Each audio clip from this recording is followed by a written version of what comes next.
Okay. I believe we're live. There we go. Audience, can you hear us? I hear us on the Twitch. Okay. Cool. Fantastic. All right. Let's do the thing. All right. So Oh, is no. everybody... Sorry, we just scared Philo. I just read their comment. Oh, I'm sorry, Philo. Why did we scare them? Oh, can someone drop the link to the Twitch in here so I can Sure. creep Yes. on it? Yes. Yep. I'll have to mute it. Absolutely. And while you are doing that, why don't we have everyone introduce themselves? Since I'm already speaking, I'm going to go ahead and introduce myself. My name is Mercedes, or Mercedes, if you want to pronounce it correctly. I'm the one who suggested Sanctuaire by Sam Day, which you can purchase on itch. It is a fantastical game about religious nuns and or clergy people in an isolated religious community who have magical powers. And I'm really excited for it. And my pronouns are he, him. Who's next? Order in the dock. Where are we? Here it is. Yeah. That would be me. Howdy. I'm Anya over from Roomware Pod and also here at Standing Stones. My pronouns are they, them, and you can find me on Twitter at AKA Anya. Hi, I'm Mab. You can find me on Twitter and Tumblr at Little Lady Mab, and my pronouns are she, her. And I'm August. You can find me on Twitter at Harpydora. You can find my main podcast at FTLcast on Twitter. And my pronouns are they, them. Woo! Yeah. Do we want to do our lines and and... veils here, or your beautiful intro? Let's go ahead and do lines and veils. Let's go ahead and do lines and veils. For anyone who's not familiar, lines and veils are a safety tool. Lines are content that we absolutely do not intend to have. And veils is something that it's like, I would prefer like this, didn't happen, or if it does happen, not in explicit detail. And it's kind of one of those things where if it does start to happen, we can have a chat of, are we okay with this continuing on? All right. The lines that we have for this particular game are homophobia and transphobia, racism, sexism, anti-Semitism, colonialism, violence against children and animals, child abuse or death, sexual assault, domestic violence or intimate partner violence, unwanted pregnancy, plagues and pandemics, graphic descriptions of vomiting or purging. And our veils are sexual content, graphic descriptions of bodily harm, terminal illness, oh, goodness gracious. Graphic descriptions. Good morning. I thought it was 8 a.m. for me. It's always 8 a.m. somewhere. Graphic descriptions of hand trauma or eye trauma. Fantastic. And I do think it's worth mentioning at the top, this game is designed to grapple with themes of like faith and questioning faith and things like that. So if that's not your bag, we totally understand. All right, are we ready to go ahead and read the description? Heck yes. Okay, let me see if I can turn my accent off for this. So, deep in the heart of the God's Walk Mountains, a remote monastery stands on the outskirts of a thriving mountain village. Dedicated to the sorrowful daughter, it boasts gorgeous stained glass windows and holy relics from the daughter's chosen, resting in golden boxes above a vast network of catacombs. The nunnery was founded just off a trade route prior to the town, and the town grew up, uncertainly, spontaneously near it. Behind the complex is a large and hungry woods. In front of it, the sprawling town where folks from all over settle, enjoying the bucolic scenes and crisp mountain air. But while the townspeople happily accept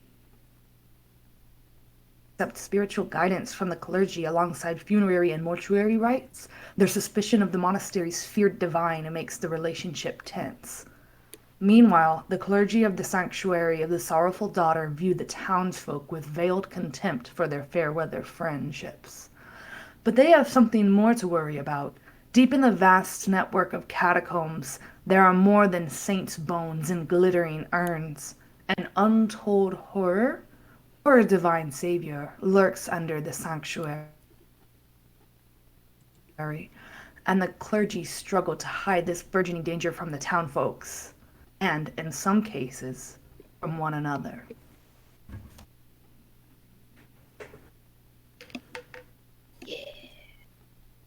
Heck, yes. Listen, I'm in the middle still of reading Harrow the Ninth, and I'm just ninth house feels right now.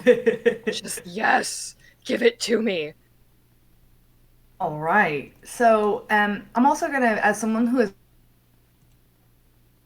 played Sanctuaire before, I do want to say I dropped this in there, but um, we're gonna have a lot of relationships, sources of contentions, NPCs that demand our attention. I'm basically reading from the book now. Lots of these things are gonna be of immediate interest to you, so don't be shy. Definitely, this is a GM-less game, so follow the immediate interests and the things that you're interested in. And when NPCs come up, anyone's allowed to play them. And so whenever you take action, you're making a move, just consult your playbook for the move. And you will start the game with no tokens. I don't know if anyone has any token counters with them right now. I do. It's just my box of paper clips. So it doesn't have to be anything fancy. But yeah, so this is we're ready to rock, it looks like. Heck yeah. I did put. Hold on a second. Sure. Let me. Oh no, go ahead. Let me mute myself. Okay, I told them that. Okay, never mind. Sorry. I warned people not to. It's not all to be good. Hey. I did put like a I spot. think they're like, oh god, that's right. All right. I put a spot in the docks, in the dock underneath our characters, so we can track tokens there too. So, all right. Do we want to start with our characters or the sanctuary? Let's start with the sanctuary. Whoever wants to read that can take it. See. All right.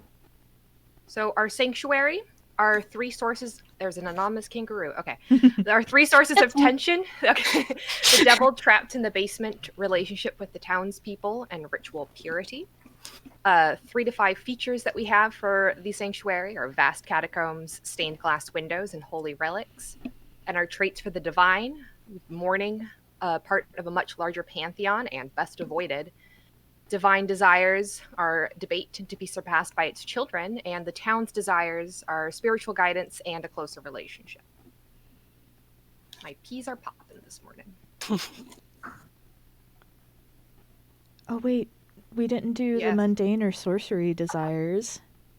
So the mundane desires, desires, they usually apply to like everyone has the same too, but for flavor, I gave everyone their own, and then I was gonna add a second one, and then I was like, you know what? I'm just gonna leave it like this for flavor. Okay, yeah, that's right. For spice. Sorry. Evidently, as we've established. Sorry, go ahead. I'm sorry to interrupt. When we first played this game together, having 2 desires for each person was too confusing for us. So I was like, you know what? I'm going to make it easier for the rest of us this time around. Yeah, as we've established, I'm not awake yet. So, cool. Let's go over our characters. Resetas, you are at the top. So, this is Mercedes.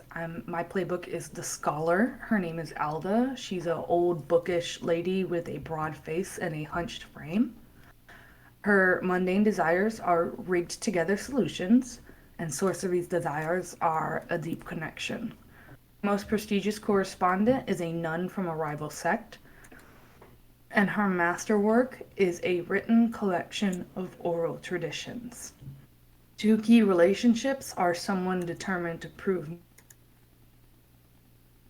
wrong, a bookseller who overcharges me. Okay. Sorry, were you done? Yes. Okay, sorry, I didn't want to interrupt. Sorry. I'm playing the convert. My mundane desire is the whole becoming greater than the sum of its parts. The sorcery's desires are a rending of the fabric of reality. My name is a stolen name, Galileo Galilei, he, him. My look is calculating eyes, lanky frame. Two skills that I bring to the sanctuary are archiving and food preservation. Three things I hope to get from the sanctuary are a change of scenery, peace, and an end to fear. Two key relationships I have are a charming butcher and the criminal I found hiding in the woods. You know, the usual. Yeah. Yeah. I'll be playing the novice. Her name is Serafina, but you can also call her Fina. Her look is gleaming eyes and delicate hands. Very, very naive and childlike. Her origins are a blessing from the divine. My mundane desires is also the whole becoming the greater than the sum of its parts. And the sorcery's desires is revelation. Temptations from the outside world are forbidden magics and sciences. And two key relationships is the beautiful huntress I am fascinated with and a traveling seller of fine wares. Ooh. Very good. So the playbook I'm playing is the Mother. My mundane desire is also the whole becoming greater than the sum of its parts. My sorcery's desire is a rending of the fabric of reality. My name is Sumara. I use she, her pronouns. My look is rough hands and weathered face. Sumara is an older woman. And if Alda is okay with it, maybe we joined the convent at about the same time. Yeah. And two things people rely on me for are reassurance and quiet companionship. What I dream of being in my idle moments is a veteran military general. The way I'm interpreting that is just kind of like, if I hadn't joined the convent when I was younger, what would I have done with my life kind of thing. Two key relationships are the local Magus to the Crown and an unnerving priestess.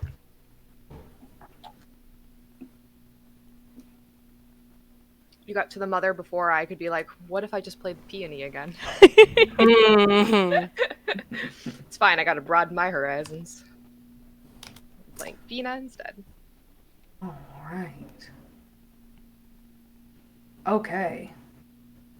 So, do we want to get rolling? Do you want to ask the questions to the Yes. person on our left? Okay. Or below us in the dock? So,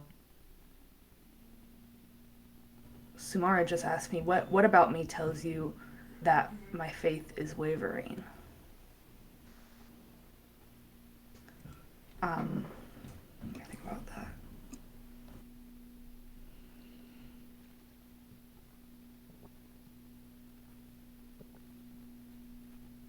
I'm just a crabby, bookish scholar, but I can be pretty darn observant when I need to be, and I notice that you are not taking regular 3 o'clock prayers as much as you urge everyone else to.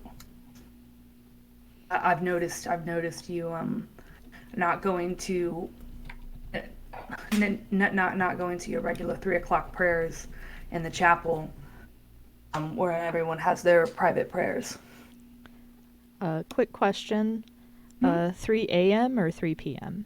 3 p.m. 3 p.m. Okay. Jeez. Well, I don't know. I don't know. Maybe our divine She demands is a lot nocturnal. from us. Yeah. They do. Some convents do that. Like they have like 3 a.m. prayers and 3 a.m. because 3 o'clock is the holy hour. Mm-hmm. And they have like 3 a.m. prayers and 3 p.m. prayers. Mm-hmm. But yeah, no, these ones are 3 p.m. We're old. Fair. Oh, mood.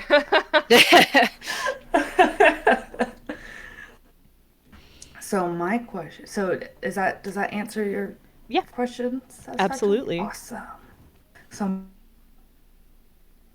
my question is to Galileo. What do you think I should be paying attention to aside from my work? Oh gosh, I'm always bad with these on the spot. So, It's okay, me too. other than your work,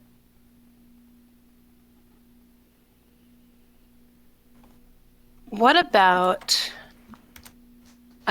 building off of some of the things you've written here?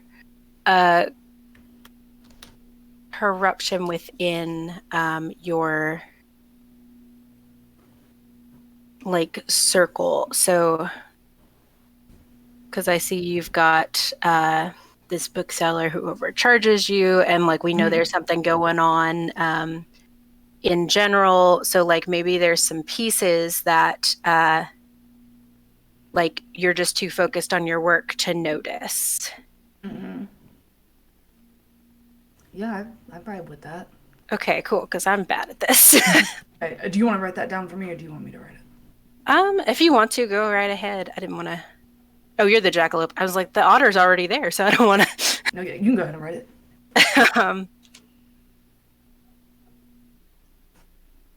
We are all of us anonymous. Yeah, we are all animals. I think you get to be the fox, Mab. Oh, heck yeah. And also, I have a question for you, Mab, or for Yeah. Fina. How has my arrival changed the sanctuary? You are like this exciting new toy that Fina is not gets to play with, but is told that she's not allowed to play with. And so that makes it even more exciting.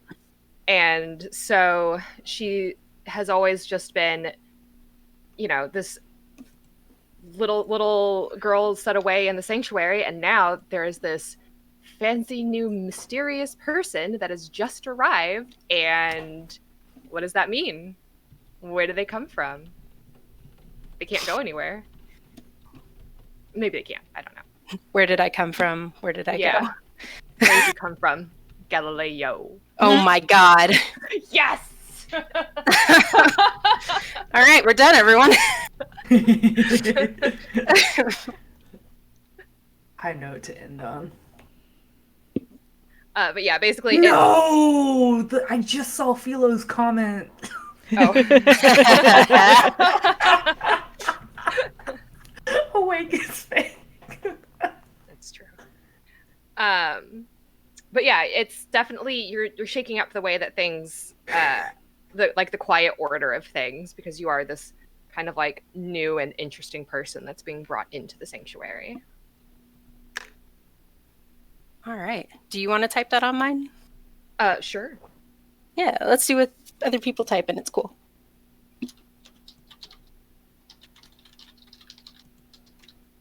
Oh, who cares? That's close enough to a word. Yeah, I guess what it means. Someone else can fix it. Fix it in post.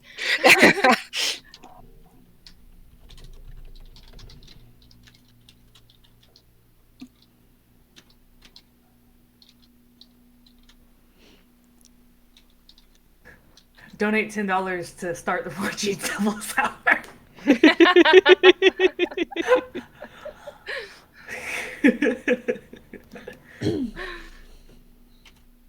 All right. Okay, so my question to Samara is, what do you find me painfully naive about?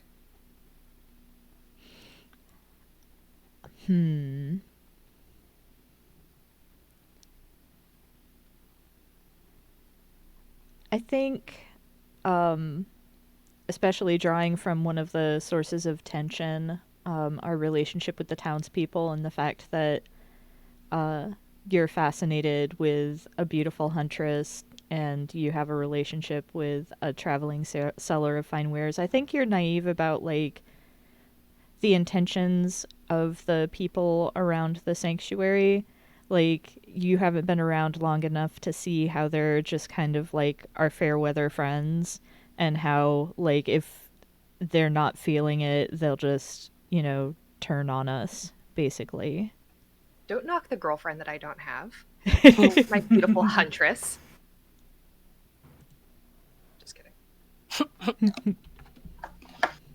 Or am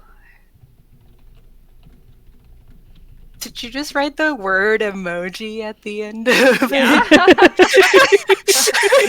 Maybe. Okay. Just checking. I might have added thinking emoji at the end of my sentence for the listeners at home. Oh, thinking dot emoji. I thought You did. I thought you just wrote the word emoji. I'm like, ma'am, that's not how the internet works. Oh, buddy. Right. Everyone's questions are asked and answered. Let's go ahead and rock this joint. So I'm gonna go. I know this is a GM-less game, but I'm gonna start the setting today, and then like if we go to another day, or if the game just takes place in one day. But if we go to another day, someone else will decide. But it is a brisk early fall morning, so which means it's cool out, but it's not too chilly. Might be chilly for like some of the older people. And it is a Saturday, which means tomorrow, or which means today is the holy day, and we're not supposed to do any work aside from essential work like cooking and the daily cleaning chores, but no manuscript copying, no translations, no archiving, no nothing. Which is basically our free day, and if this was any other place, we might have some fun, but free day is meant to be spent in prayer and contemplation. Sorry, Philo's comment. No crying on Holy Day. Who's this Philo? A menace. Longtime friend of our shows.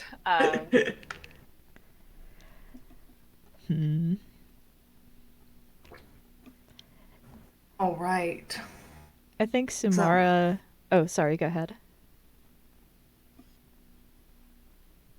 Oh, go ahead. Oh, I think Samara is probably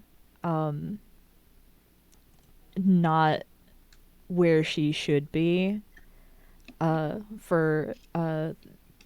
don't want to say this is, as late as 3 o'clock, but maybe there's also like, a morning prayer session. It's 11 a.m.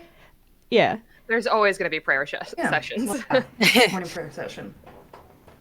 So I think we're all in the chapel, I guess, praying. Yeah. I think maybe I'm actually I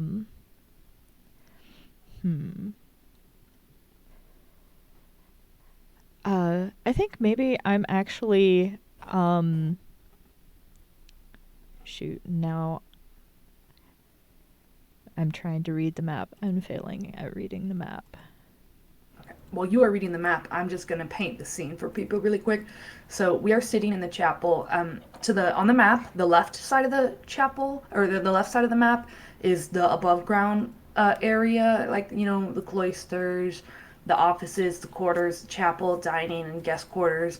And then the right side of the map are the catacombs directly beneath the monastery.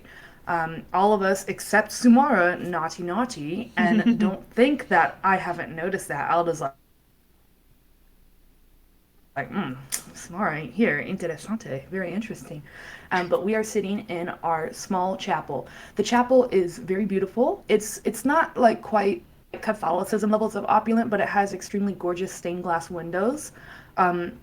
6 mahogany pews that have gold engraved filigree of the names of donors on the back of them. And it has 2 statues near the front entrance on either side, designated by those circles, and it has a steeple with a bell. We are currently facing the altar and the statue of the sorrowful daughter, who is a tall figure carved completely in onyx, black onyx stone. She has a long flowing gown and a cowl over her head, but we can still see her face of it. She holds up one hand with 2 fingers up in a blessing, and has 6 eyes from which tears of emerald weep, and she is a sorrowful daughter because she sees the sins of people and weeps for them. Her mother is the merciful mother, and her father is Father Flame of the universe, who essentially started what is part of our pantheon, what our pantheon would consider the Big Bang.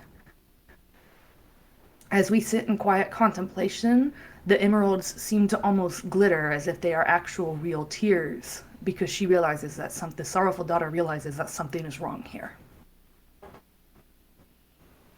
And it's Sumara ditching on her duties. Yep.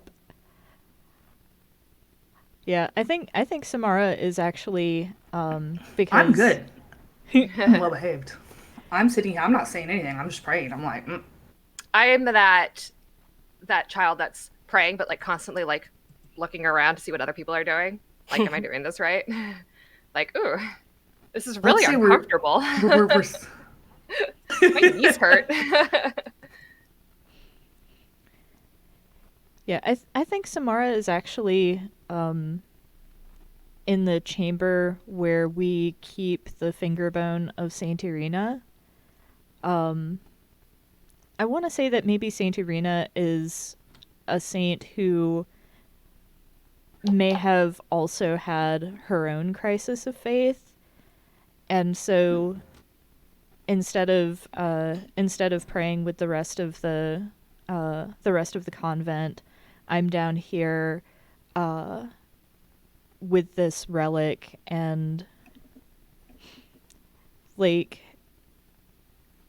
it's not quite prayer to the saint, but it's one of those things where, you know, maybe I'm reading a text that's down there that talks about Saint Irina's life, and just kind of like, especially reading over the part where it talks about her faith and thinking about like, how did she do it? How did she come out of this?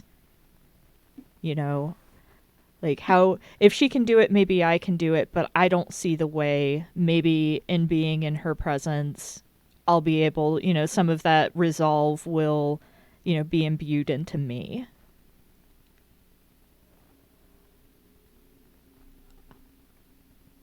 But I think maybe after I've done this for a bit, like, I come back up to the chapel to, like, not loiter outside, but try to, like, insert myself into the crowd of people who are coming back from their prayer, so that way I can, like, kind of pretend that I was there the whole time, kind of thing. Someone's noticed. We felt your absence deep within our hearts. Shh. all right. I would say Athena probably noticed because she's just like peeking around, being like, what's happening? She gives you a knowing look as she scampers out. Alda passes by, you know, with her typical hunch, and she gives you one glance and then just looks straight ahead and continues heading on to, I guess, the kitchen where she's going to start preparing the day's half meal.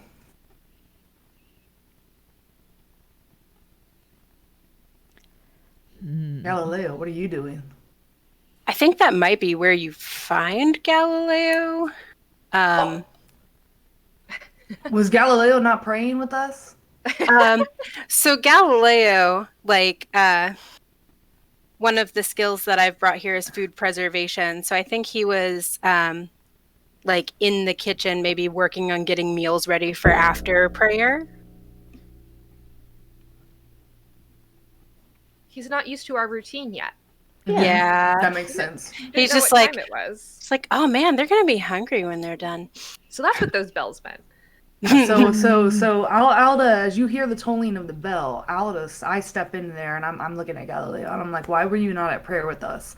I'm not gonna challenge the mother directly, but you can bet I'm gonna give the new guy shit. That's fair. Galileo just spins around with a spoonful of soup, like, huh? Oh, that's what that means. And, like, starts making notes, like, very interesting. I come over, I bustle over, and I kind of elbow you aside and look at the soup, and I'm like, "There's meat in this. We don't eat meat on Saturdays. Saturday is the holy day. It's for bread and cheese only. Maybe a cabbage." I don't know if this town has a handbook, but I think that Galileo pulls out something akin to a town handbook and starts flipping through like, oh, I did miss that part. Well, that's okay. This will keep, and we can make something else. Take this to the cold room in the cellar before it starts getting moldy.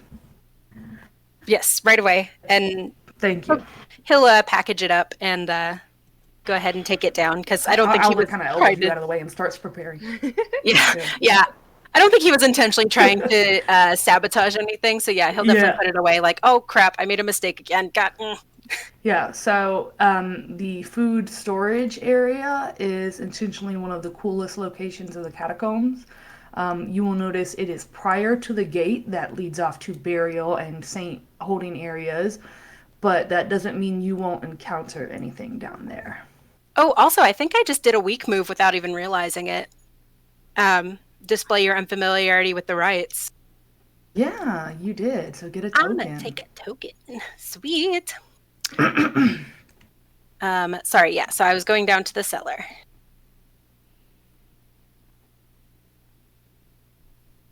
And did you say I was encountering anything on my way there, or? You can if you want. I'm not the DM. Does anyone want to propose? What is that word? Oh gosh, we just listened to an episode of FTL that used this thing. I was gonna say a spooky happenstance. That's not the word. It's kind of that, but like there's a word for it. Yeah. You were in this game. I know. Sexy spooky happenstance. A complication. Complication. Hey, it's not 3 a.m. yet, y'all. I know. I was kind of like, I know that they're talking about karma, and I don't know what the word is. It's complication. I don't know if that's an element of this game, but that could be a fun thing if anyone wanted to propose a complication while I'm going down there. Yeah. Or like allude to something. And it doesn't have to be big. It can just be like a small thing that kind of. I think like one of the things is that that's wrong window. Hold on. Like as you're like heading down the stairs, a lot of the noise. The chapel's kind of far away, but the point of it is that it echoes and that you can like the voices are carried upwards and can travel far because of the cavernous space within it. And so I think a lot of it is as you're heading down the stairs is that your footsteps mix with the sound of voices from further away, and it kind of like twists and morphs in this strange way that seems to you is unfamiliar, and is still a little bit strange and off-putting. Okay. Is it familiar to the rest of the people? We don't know. But it's definitely unfamiliar to you. I think he might get momentarily lost. Like turns into one of the side rooms, comes back out in the hallway like, did I come from the left or right? Everything looks the same down here. Yeah. Is this it? Is this it? So as you're coming out, you almost run straight into Alda. She's standing there and she's like, let me guess, you got lost. Well, yeah. Without saying anything more, Alda simply points you to the food, wine, and mead storage chamber, which is the largest one, and points in the direction and points you on. You walk on?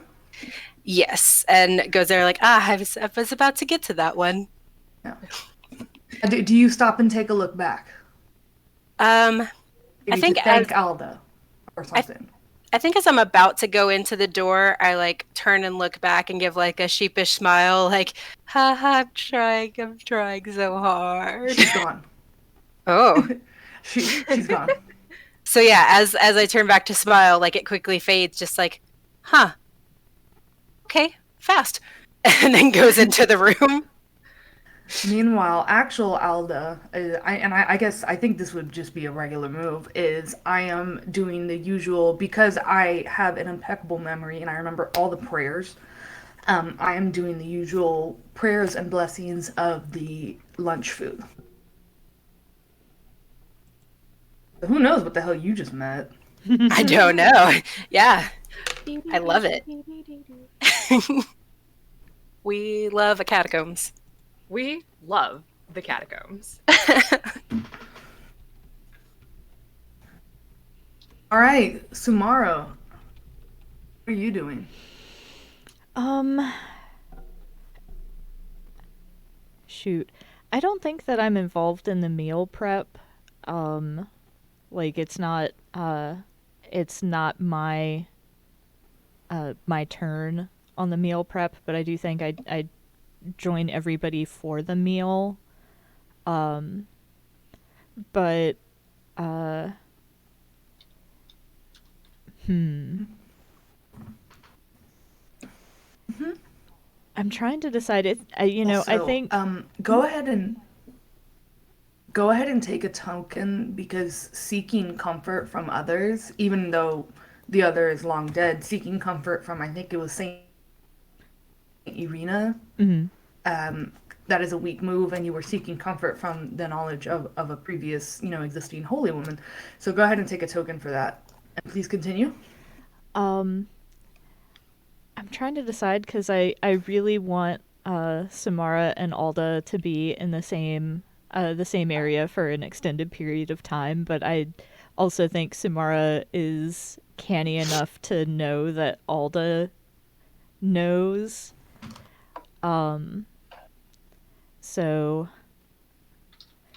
although yeah, I think we've got to bump into each other. We absolutely do. Um although I do want to know, where's Fina right now? Yeah. So I think it's your turn on dishes. We have a chore wheel, so it's your turn to do the dishes. I would say if you want a good Right. excuse, you can be in the kitchen. While I'm Doing cleaning dishes. up, you're Yeah. doing dishes. Tip on that. Um, I think as far as where's But wait, yeah, Fina, well, that's a good question, because I was gonna ask that. Where's Fina? um, around, I would say there's not quite like specifically a garden, but I do kind of always imagine her like hanging out, like if there's like a little like a garden or like a if there's like a farming plot nearby and stuff like that. She likes to hang out over there, like on the edges of the land for like any excuse to try and be like, is there someone walking by that I can talk to? Is there someone like new and Aw. interesting that I can talk to? So Um, on the lower yes. left-hand corner of the map is the townsfolk entrance, Okay, I see what you and mean. we do, yeah. So, and we would like, I'm gonna go ahead and say that the monastery has a little vegetable garden, and our surplus food we do set out for the needy to take. So Yeah. like maybe you're skulking around there, seeing if someone can come by that you can talk to. Yeah, she's like, I will totally be on surplus food duty, and just like is hanging out on there and just being like, yeah, here you go, here's some food. Mhm.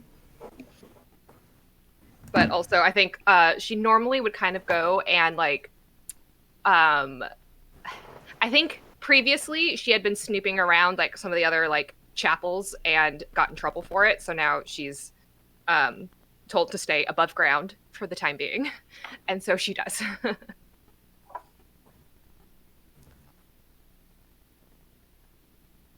Very smart. Yeah, she does learn sometimes. Oh. Sometimes being the key word there.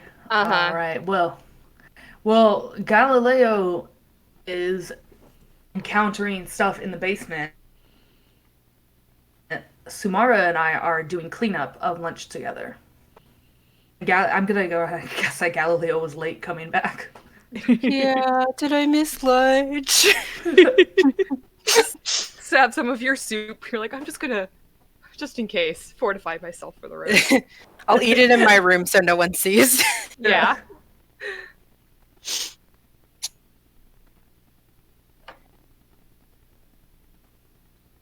So, well, Sumara, you're doing dishes. What are you doing while you're doing dishes? I'm picking up and putting stuff near the sink. I think it's a habit for me to like hum while I'm doing dishes. Um just because it's like, doing dishes kind of sucks. So, like just maybe humming to myself like my favorite hymn to try to make it a little less onerous, and also like kind of avoiding looking at Alda. Um and Sumara does not know how to carry a tune in a bucket, so Oh. it ain't great.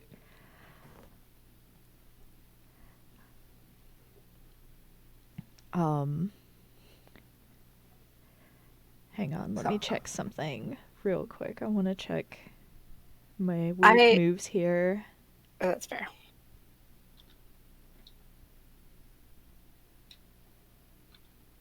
Hmm.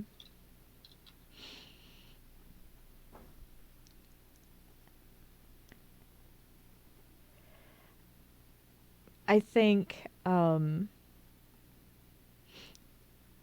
I think I'm going to use one of my regular moves though, and ask, what are you hiding from me, Alda? Which I know isn't like an in game thing, but like what am I picking up on from you? I set the last pot next to, or the last plate next to you to be washed, and I looked directly at you, and I said, I know you weren't at prayers this morning on holy day of all days. Hmm. Hmm. So why?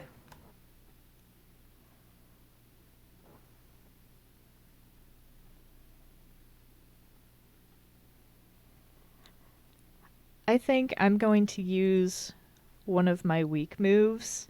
Um, and I don't know how successful it's going to be. I leave that entirely up to you. But I am going to try to kind of like manipulate you. Um, Ooh.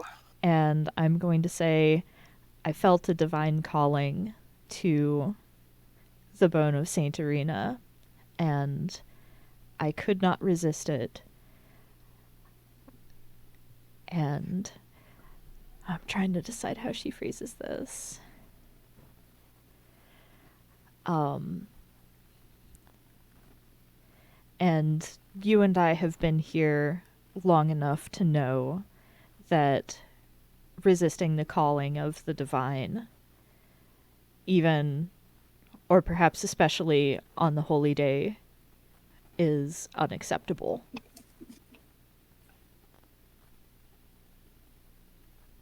So Alda's face kind of sharpens. My face kind of sharpens as I look at you.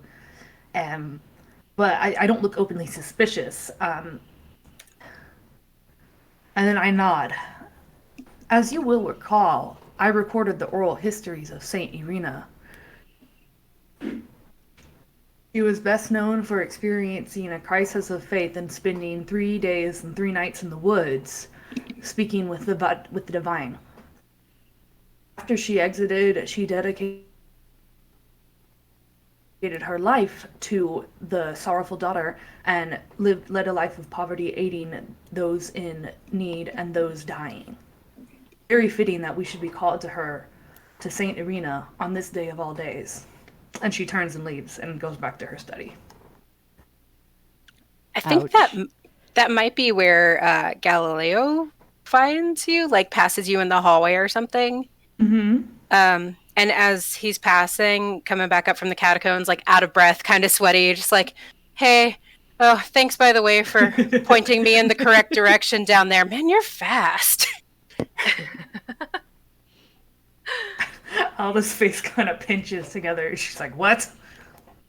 Down in the catacombs, you pointed me, or the cellar, you pointed me to the correct place.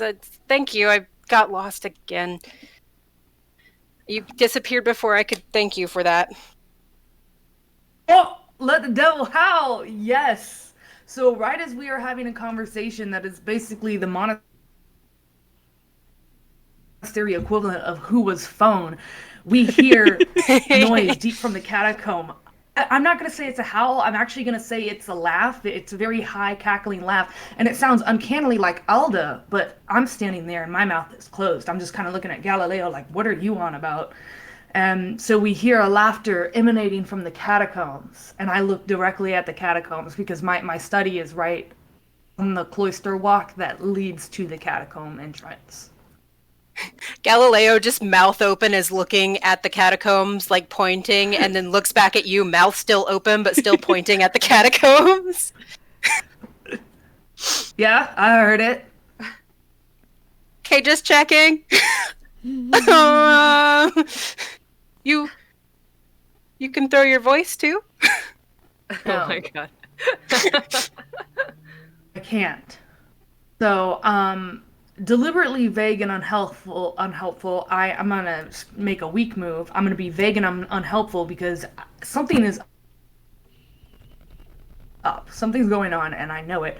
So I step inside my study and start collecting up some stuff, some things and some stuff that can be used to potentially Stuff and things.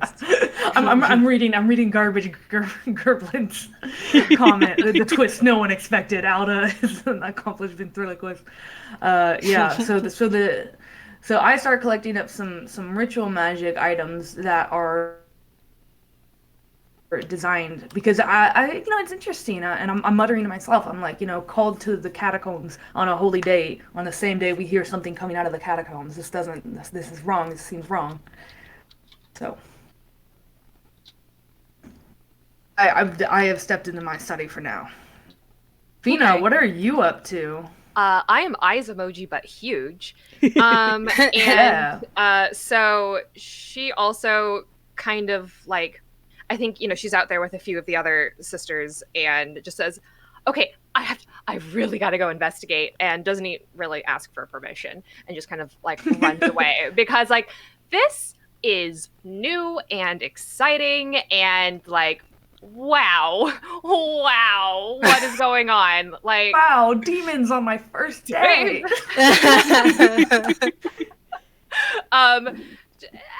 She's been around. She was a gift from a divine baby, just kind of presented there. No one really knows how she got around, but she's been here. But are we saying that like this is the first time that we've heard this? Like, is that what we're thinking? It might be the Yeah. first Ooh. time, at least for Galileo. I think this is the first time anyone's heard it. I'm gonna go ahead and say that. Fantastic. Yeah, May I- love that. Drama time. Feel. Yes, August. May I float a suggestion? Yes. I definitely agree that maybe this is the first time anybody's heard something like this, but maybe it's always been rumored that there was something going on in the catacombs, but like nothing Yeah. ever happened. So like Samara dismissed it, and it's just like maybe it's just like an old wives' tale that they tell in the town, like and we always just assume it's just like, okay, the townsfolk are making stuff up because they don't like us, kind of thing. Yeah. So I think what she's going to do is that so some of the things that she likes to do is little magics and stuff like that. And so I know the thing that tempts her a lot is forbidden magics and sciences. So I think she might actually have like a little gift from the traveling salesperson that she's friends with, and has like a tiny little thing, and it's like a little I guess it's kind of like a demon dowsing rod. I don't know how to describe it. That's what she's going to use it as. It's like, I guess actually maybe like a small little compass, and it's a compass that doesn't point north, but she doesn't know what it does. But she wants to find out. So she's going to take it and sneak off down into the catacombs, or at least try to. And so she like runs back to her room and kind of like has it hidden underneath her pallet mattress, and just like pulls it out and just kind of goes, yes, and tries to sneak away.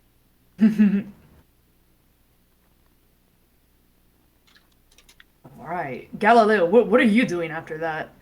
You see Fina go in there? Yeah, he might just kind of be hanging out in the hallway. And as Fina's going in, like, hey, you going down there? I could show you where the storage is. I know where that is now. Ooh. I mean, I think the storage room would be a great place to start. Perfect. And I think Galileo will offer to go down with you because, like, he's also probably a little scared of like the way you're afraid of basements. Yeah. He's probably afraid of the catacombs where it's like, but it's dark, and when you turn off the light, it's just down there. And so, like, offers to go with you. How old is he? I'm not sure. So, are all the other characters older? I'm young, like mid to late teens. I was thinking. Okay. Yeah, Samara's like in her 50s. Maybe pushing 60. And we know that Alda is older too, right? Mm-hmm. Yeah, so I think he's probably closer to your age, maybe like just turned 18. Okay. And like still has that young like I'm invincible, this will be fine. Excellent. Yeah, I'm probably good. like all right. So I took up the mantle of playing the devil's shenanigans. Does Shenanigans. August, do you want to play the devil's shenanigans as the two kiddos go into the catacombs Yes. this time? I love this idea. The joy in your voice. Goodbye, adults. I love everything about this. This is so very good. Yeah, so I think, she'll take your hand if you let her, or like grab onto your sleeve and kind of like, you're like, yeah, I'll show you where to go. And she's like, great, obviously knows where to go herself. So she leads the way, but like takes you with her. Mm-hmm. And just kind of like goes down the stairs, probably a little too fast to be safe. And as soon as she like hits the floor into the catacomb cellar entrance, just like holds out the little compass in her hand, and she's like, all right, so we're gonna go find out what that was, okay? Oh, all right. Yeah. Yes. All right. But we don't want that to be a bad No. thing, so yeah. Right, yeah, we don't want it to get out, so obviously we're gonna go find it and stop it, and then they'll love us. I mean, they already love me, but then they'll appreciate you more. Oh, that would be nice. I mean, I would certainly like that. I try really hard. I just make a lot of mistakes. So yeah, that'd be great. All right. Yeah, stick with me. We'll be fine. We'll be totally fine. Last word. Narrator voice. They were not. All right. So The children are in the dungeon. The children are playing real life Dungeons and Dragons. They were not, in fact, fine. Nothing could possibly go wrong. Yeah. Never.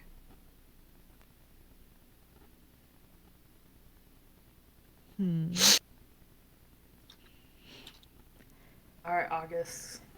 All right, what? Make that devil show up. Oh, Devil man. be gone. Oh, man. So I think... I'm trying to decide how overt the devil should be. Like, okay, so we've already seen the devil like take the form of one of us. So the devil can shapeshift, and also the devil's not shy about doing things.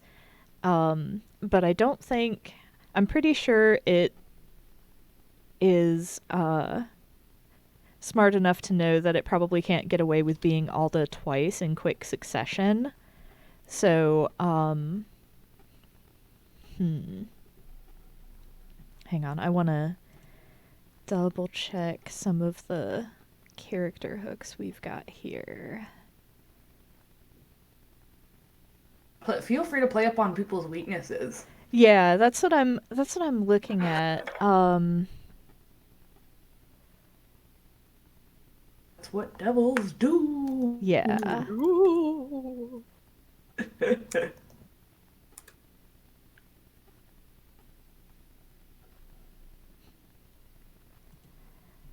I know this is riveting radio. So, and another thing to keep in mind is that our divine, the sorrowful daughter, we are taking it to be, some kind of divine presence, whether our interpretation is correct or not. There is a divine presence there too. So, the devil could always be trying to, like, imitate the divine, or mimic. There's a lot of saint relics down there. Mimic a saint's voice. Yeah, I was thinking, especially because we've got both the novice and the convert, so maybe they're not as familiar with things.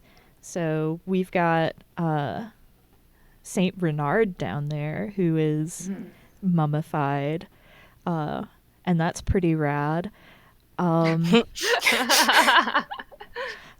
So maybe you hear a voice coming from the like, okay, so it's a little bit away from like the gate, but like maybe it's a voice, like the kind of voice where it's like you hear it and then you hear it receding, and it's receding down that walkway or that hallway that leads down to the chamber with the ashes.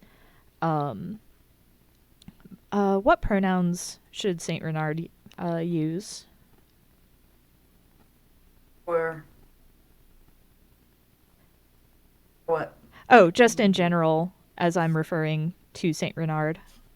Oh, Saint Renard was he, him. Okay, perfect. So yeah, you hear his voice, and I think maybe he calls to you both by name. And I don't think it's necessarily like a foreboding voice. I think like it's kind of inviting. Just like shoot.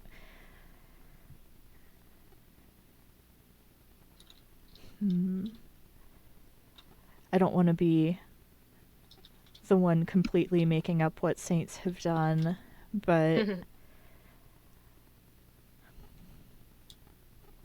I think maybe you both kind of remember that, like, Saint Renard is known for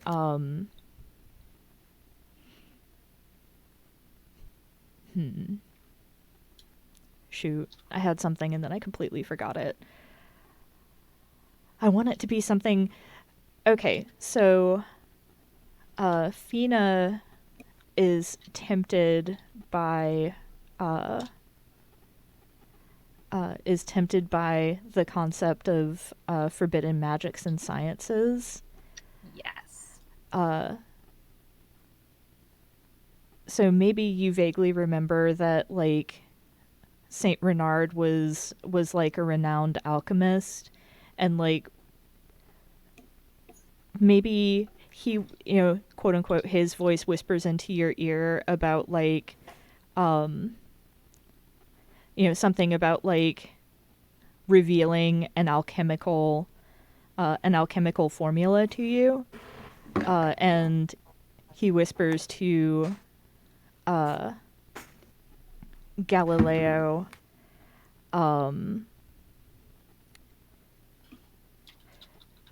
maybe promising to like show or guide you to an archive,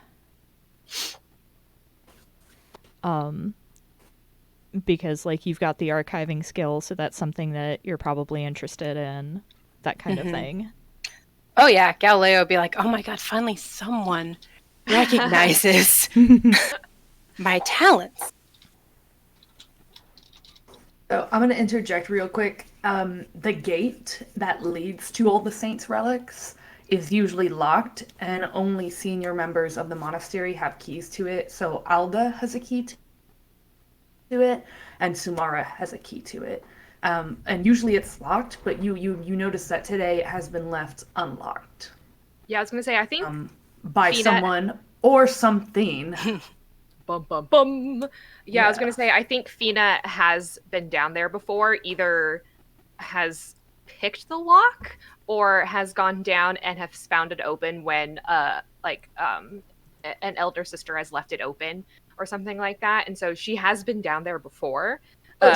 She's not allowed to. We all know she's not allowed to. She would have been shown like regularly. People are allowed back there. People are allowed back there regularly, to pray with the finger bones and such. But it's not always. It's not like anyone can go down there just any old time they want. Right. Well, yeah, but she definitely they'll doesn't have go seen it down when before. she's supposed to. Yeah, and Galileo will have seen it back there before too when he was first introduced to the monastery and shown the entire all the saints' relics. Yeah, I was thinking like his orientation or something was like, and this is the place. Don't come back here unless we tell you you can. Yeah. So, but someone or something has left the gate that leads back to the saints' relics open. Excellent. This makes things so much easier. I guess Alda must have left it open earlier when she was down here, though she said she wasn't down here, but it's fine. I'm sure everything will be great. I mean, it's clearly a sign that we should go there, so...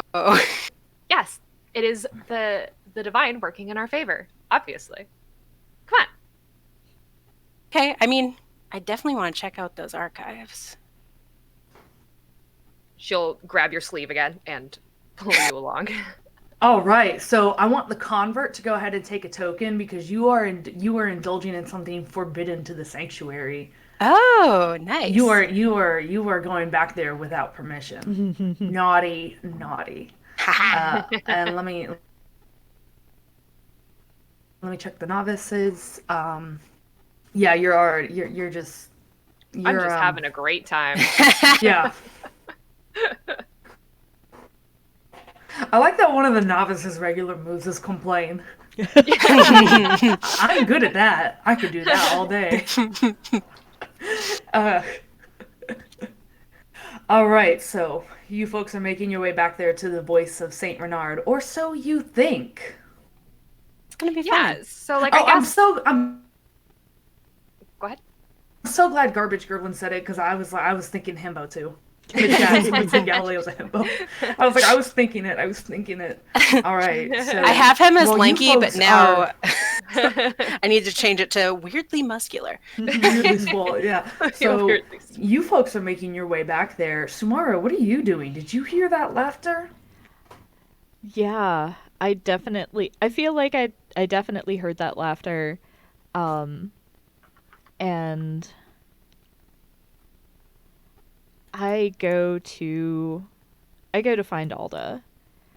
I'm just stepping out of my study. I have a bunch of like ritual items in my hands. How do I phrase this?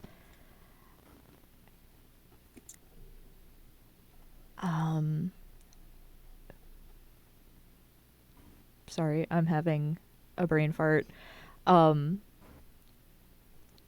I part of me wants to just demand, what did you think was so funny? But I don't feel like Samara would phrase it that way.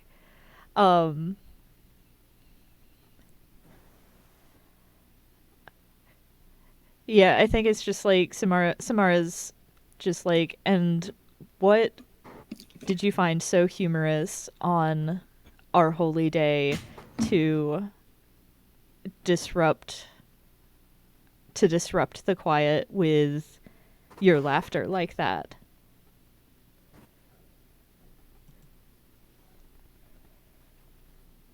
So Alda looks directly at you with her broad face and that pinched expression she's been getting a lot recently. Mm-hmm. And she just says one word: explain.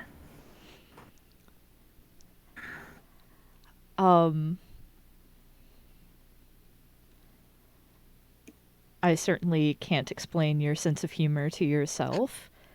That wasn't me laughing, if that's what you're asking. And she turns and starts walking towards the catacombs, gesturing for you to follow.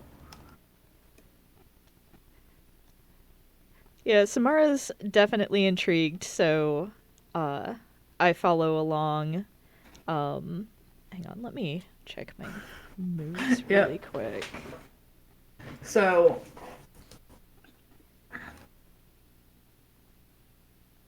yeah.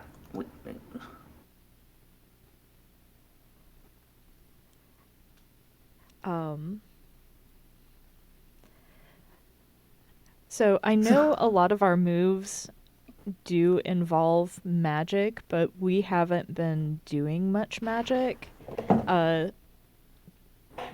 Do we... Is it just something that we don't typically do on the holy day, like we consider works of magic to be work? Well, I also wanted to know that. Yeah, but like what does magic look like for us? Um So yeah, so say you had been mentioning having like ritual supplies yeah. so like in the more D&D cleric sort of spells or So well the so I'm a voodoo practitioner. Mm-hmm. mhm. So we almost always use ingredients, even if it's as simple as Okay. a candle. Right, Okay. yes. So that's where I'm drawing my experience from. But the geez, I lost my train of thought. So what Alda probably has in her hands right now is some kind of holy water, a white candle, matches, obviously, as well as some sheepskin parchment that has pre-written prayers like on it that she can burn to purify area, and a little satchel of herbs. The way magic works in this world, we're kind of going with magical realism, but I'm also pulling from my experiences as a voodoo and palo practitioner. Mm-hmm. That we do need ingredients for magic. I mean, you can do stuff with Yes. just intention, but one, it can sap your life force a lot quicker. Two, if you're not in contact with your ancestors, it's not going to be as effective. Mhm. So a lot of the magic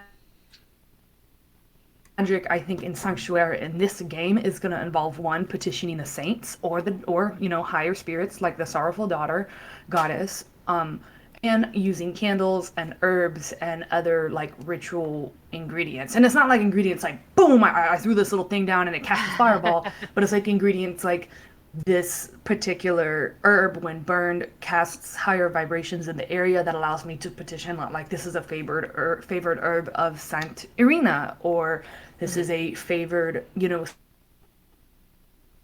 scent of Saint Renard, etc., etc. And the herbs the herbs Alda has right now are favored herbs of Saint Galena, who was well known for performing a lot of exorcisms and casting out evil. So let's say I've got a mix of basil, oregano, and lemon balm. So yeah, I'm making my way, and I am. As we're going on, I'm gonna go ahead and explain to the mother Samara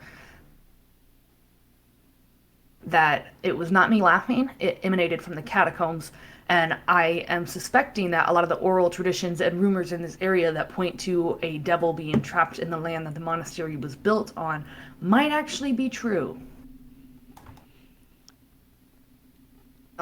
And this is something that, as a scholar, I had long dismissed. And I'm not highly experienced. Like, I'm experienced with oral traditions and oral rites of all kinds, including exorcising and casting out demons and such, but I'm not super practiced in it, so I'm a little nervous, even though I don't show it with my grouchy old lady look. Mm-hmm. I would like to suggest that maybe by the time we get down to the catacombs, like any of the candles or torches that we have to light it up have all been snuffed. And does the smoke smell like some of the herbs that would normally be used, or forbidden herbs, I guess, in that case? Because it's definitely also something, like I'd mentioned, Fina likes playing with forbidden magics and sciences. And Naughty, so, naughty. yeah, exactly. This could also be something where, like, Alda's, like, has scolded her before on not doing that. Yeah. And so it's just definitely some of those scents of the air that Fina had used previously, but you had confiscated that and put it back in the kitchen where she probably took it from. Yeah. And you're like, no, this is not how this is used. Like you're not there yet. Don't do that. And then so you smell it, you're like, oh boy, howdy. Yeah. Like it's definitely, you can be like, all right, well now Fina's getting into some shit. And it wasn't Yeah. her, but also. Yeah, it's a double sewing Discord. So I am down there. Yeah, I think that's great. All the torches and candles are out, so I'm like, oh, it is pitch dark. Fortunately, I have a long white candle with me, and I go ahead and light it for whole for light. I don't know why I forgot the word for light for a second. And as I'm lighting it, I'm doing, the protection from evil prayer. That's one of my regular moves is elaborate ritual magic. So I turn in a circle 3 times and do the protection from evil prayer. And then I say the protection from evil prayer backwards, which is supposed to strengthen it. And the long white candle. It's a long taper, so it's going to last pretty long, but it casts a lot of uncanny shadows on the wall. And I step a little bit closer to Samara as I'm looking around, and I can smell in the air. And I say aloud, "Fina's been getting into the kitchen herbs again. I can smell it." I don't think that little chuckle was in character, but Samara kind of like heaves a sigh and is just like, of course she was. And Oh, and as I'm walking pretty quickly, and I see that the gate is wide open, and I'm like, oh, boy, this is what's up. So I point the gate out to Samara, and Samara, give your reaction. Then I want to go back to what Galileo and Fina are up to.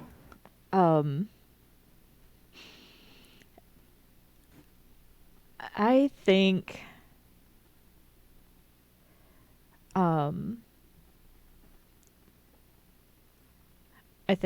I just kind of swear and say,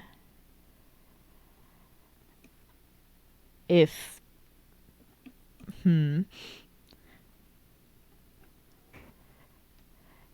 if these children are responsible for this, and we find them, I Latrine think, duty for a week. yes.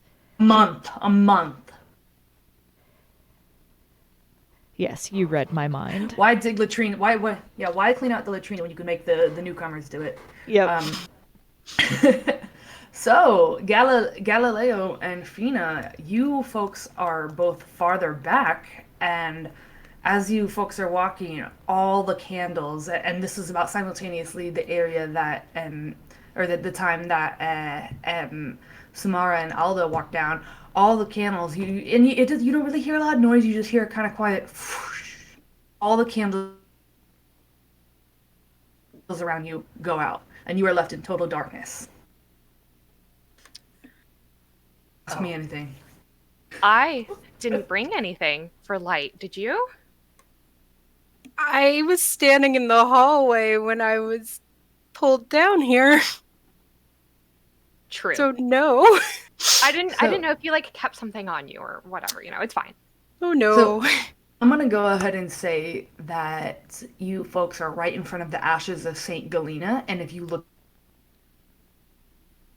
at the catacomb map, you will see that a passage, if you are facing the ashes of Saint Galena, Wow. facing, Damn, Galena. that's a pretty interesting relic to kick around. That's 3 a.m. devil time. Yeah, the devil raunchy hours. Okay, and so if you are facing the ashes of Saint Galena, and you turn to your right, alongside a wall of clergy burials, in a hall leads straight down to the resting places of the mother.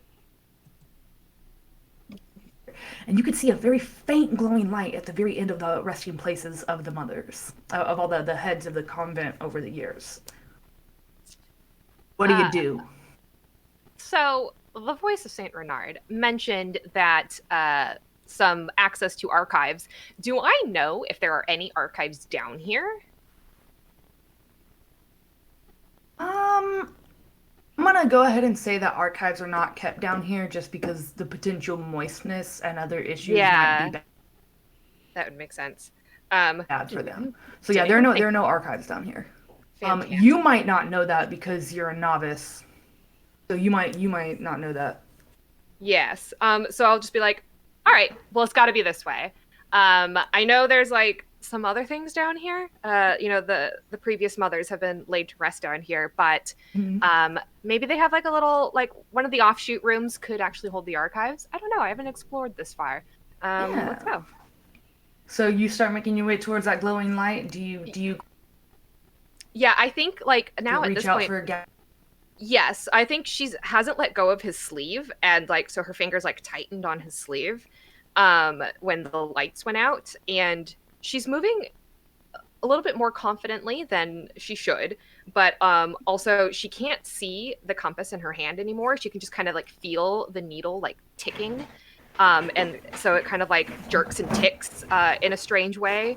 That's, we would see it kind of just going like all over the place.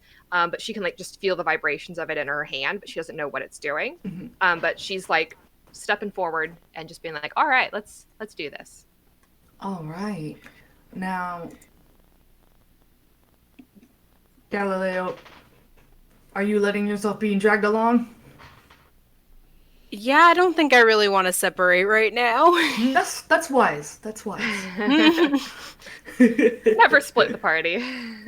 Not right now. Never split the party, say the two people who have split off from the party.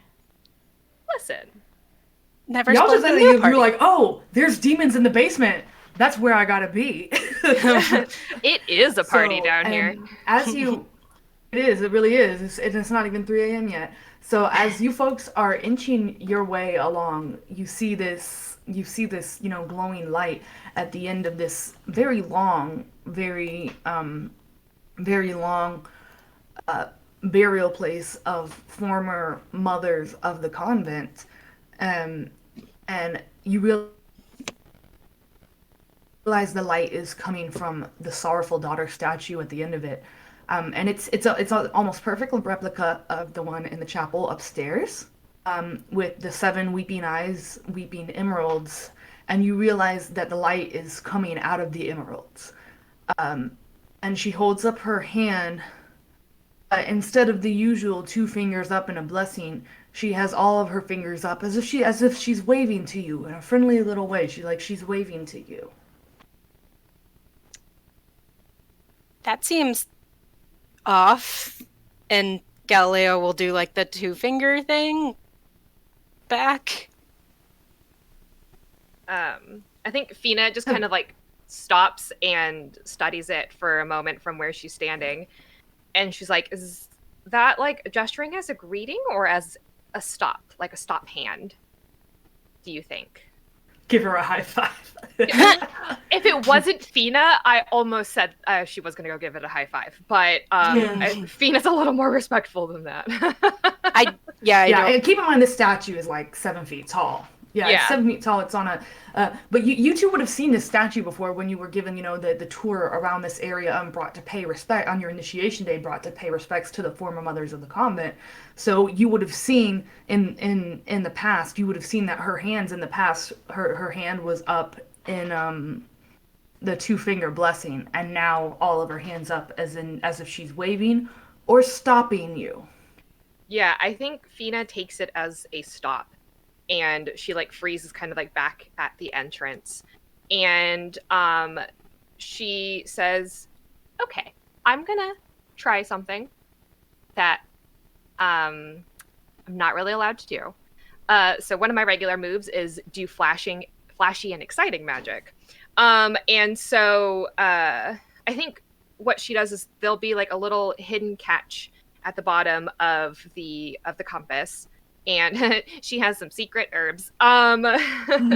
Just kidding. But she has, I think it's a small little coin down there, like a kind of like a worry stone coin type of thing. and she'll like sit down like on the ground and just say, "Hey, keep an eye out for me, just in case," to Galileo, and then just starts. It's a prayer that someone had brought and said, like, yeah, this is a prayer from the mother from this other temple further away, and so is it actually for the oh, I almost called her Reverend Daughter, Sorrowful Daughter. I told you I am in Horror of the Ninth mode. And so she like sits down and she starts saying this prayer that is supposed to be for the sorrowful daughter. That is a hard word to say. And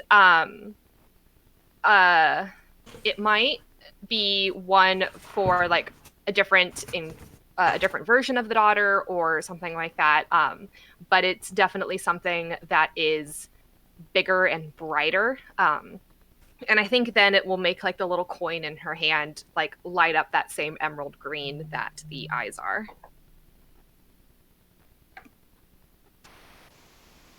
All right, so as you're doing this, I've accidentally slipped into GM mode. So if anyone else wants to take on aspects of the devil or the divine, that's fine. But as you're doing this, the statue of the sorrowful daughter, you wonder if you might wonder if it's a trick of the light, but it seems that all 7 of her weeping, and it looks for a second in the dim light that her head is turning down to look at you. Previously, she was just kind of gazing out over the room, and now it looks like this giant statue of your goddess is looking down at you. Her hand is still up in either the waving hello or the stop motion, and she's looking down directly at you as you do this prayer. Galileo is just full body shaking in terror and tapping you on the shoulder.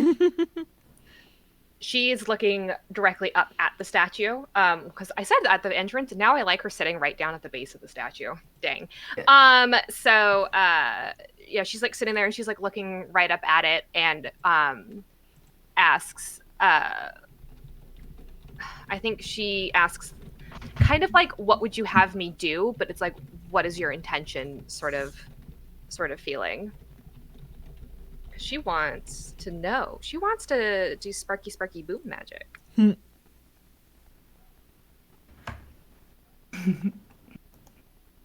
So, Galileo, you don't hear this, but it's kind of very. This voice you hear, Fina, you hear this, and it's like in your mind. It's this voice of across the ages, and it's young and ancient at the same time.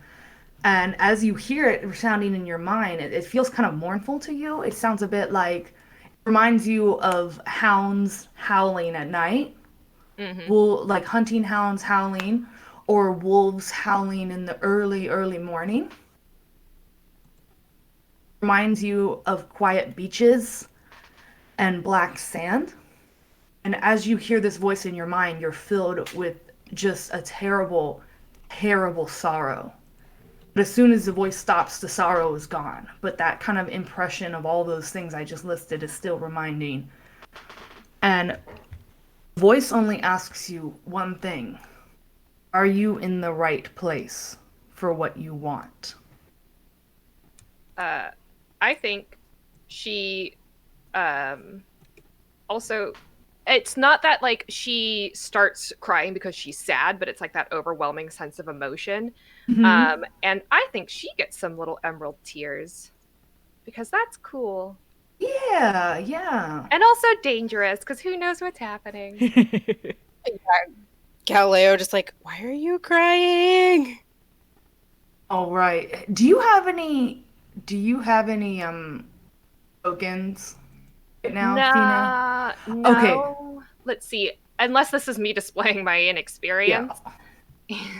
Yeah, I was when I set up like the drawing you in, I was trying to kind of like explicitly give you an opportunity to display that so you could have a token.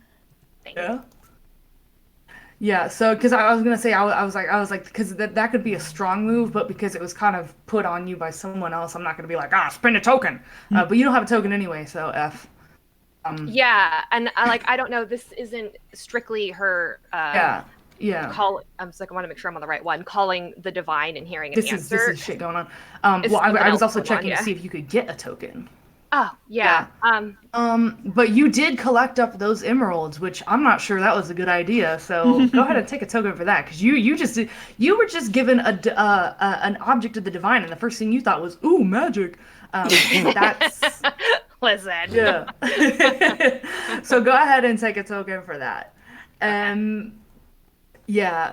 So, and now, can we go ahead?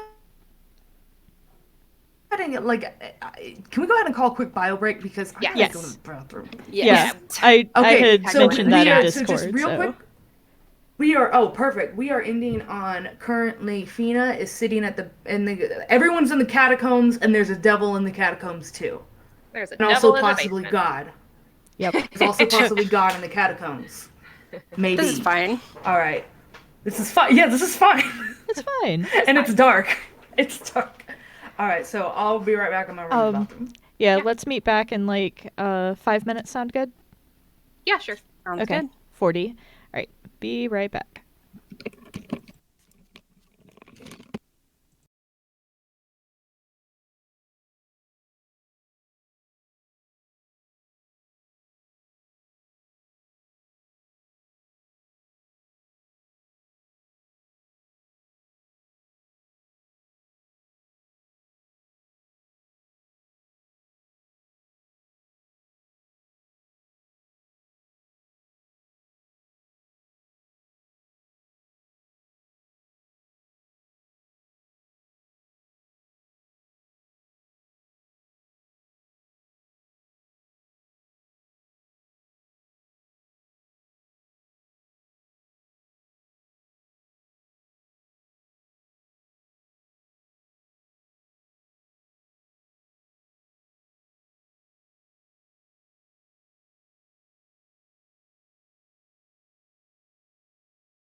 recap. Oh, I just went You're live. still live? Yeah. Oh, Sorry. thought we were live the whole time. No. No, you're good. Oh, I was just no. That's a good thing that people weren't listening to me make weird voices. Okay, so just a quick recap where we left off. Alda and Sumara, the two elders of the sanctuary, are currently located just past the gate, while Galileo and Fina are in the resting place of the mothers, in the catacombs. Everyone's in the catacombs, all the lights are out, and there are things about as well. Fina has just had what we can presume to be contact with the divine, with the sorrowful daughter to whom the monastery is dedicated to. So that's where we're at right about now. Yep. I've So got emerald tears. It's yeah, great. I'm gonna go ahead and bounce back to Sumara and Alda.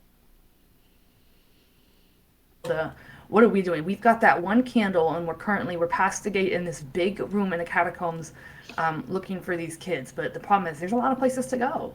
If someone else wants to pick up and play an aspect of the divine or play the devil, that is awesome too. Yeah. I would like to suggest that we hear Fina's and Galileo's voices, but they're coming from all around us. Like we hear like Galileo's voice coming from the hallway that leads down to the Chapel of Saint Lada, and maybe we also hear his and Fina's voice coming from the hallway leading to the clergy burials area, that kind of thing. Yeah. And also, it does look like, so there's that long hallway that goes up to the chapel for Lada. Chaplet. Okay, I was just like, is that a typo or is that chaplet? Chaplet, thank you. But there's the grave dirt from the saints of Imani, Karin, Zasha, and Yellen. And so like I think some of that dirt is kind of spilled out onto the ground, and ooh, messy. and there's footsteps in it. Yeah. Ooh. Ooh. Are they like barefoot footsteps? Or does it? Okay. Because then that means you're like, some child is running around here with bare feet, and that's disrespectful. Yeah. They're going to get very dirty feet and other things. But never mind the dirty feet. Why are you're walking on the grave dirt? Oh my god. Exactly. Yeah. Okay. So I'm looking at this, and I'm just like, oh my god.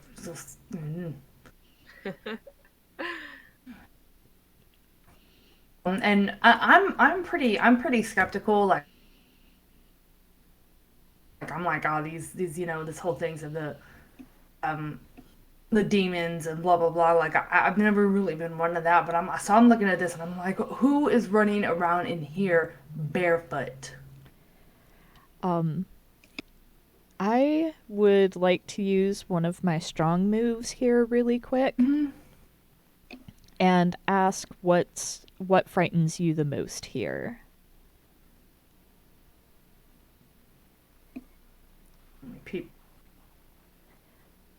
Like, I mean, is it like the obvious thing where it's like, people are down here and we don't know what they're up to, or is it the devil specifically that's frightening you? Or I'm frightened because I don't know what's going on, and I like to know what's going on. Okay, cool.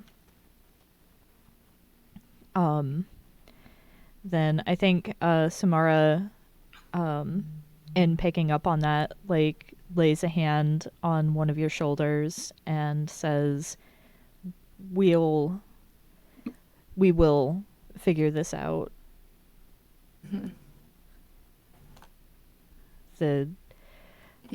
I believe that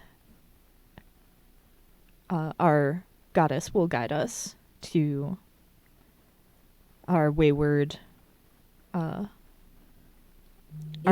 wayward. I hate that there's no like immediately obvious, like, gender neutral brethren kind of thing, but you know what I mean. Our Children. our wayward children. children. Yeah. So that's what we are. Yeah. Well, and also in some monasteries, if younger converts are or newer converts are called children, even if they're like 30 years old. Okay. Cool. So there you go, like newcomers, people who haven't passed certain rites, etc. Yeah, there we go. It's all good. Yeah. So And I think I want to use a regular move of doing small homey magic. And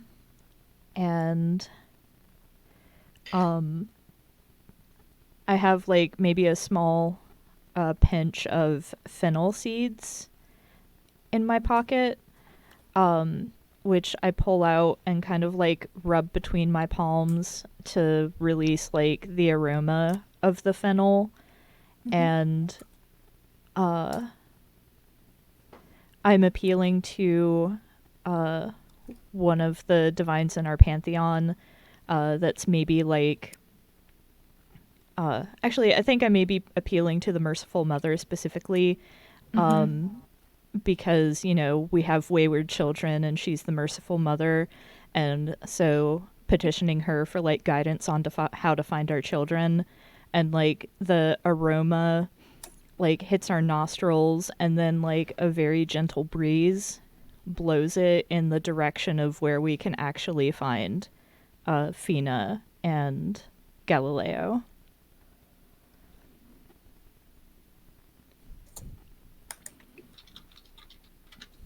all right. You know, just like a little subtle thing to help us break through the devil's trickery. So that gentle breeze, I'm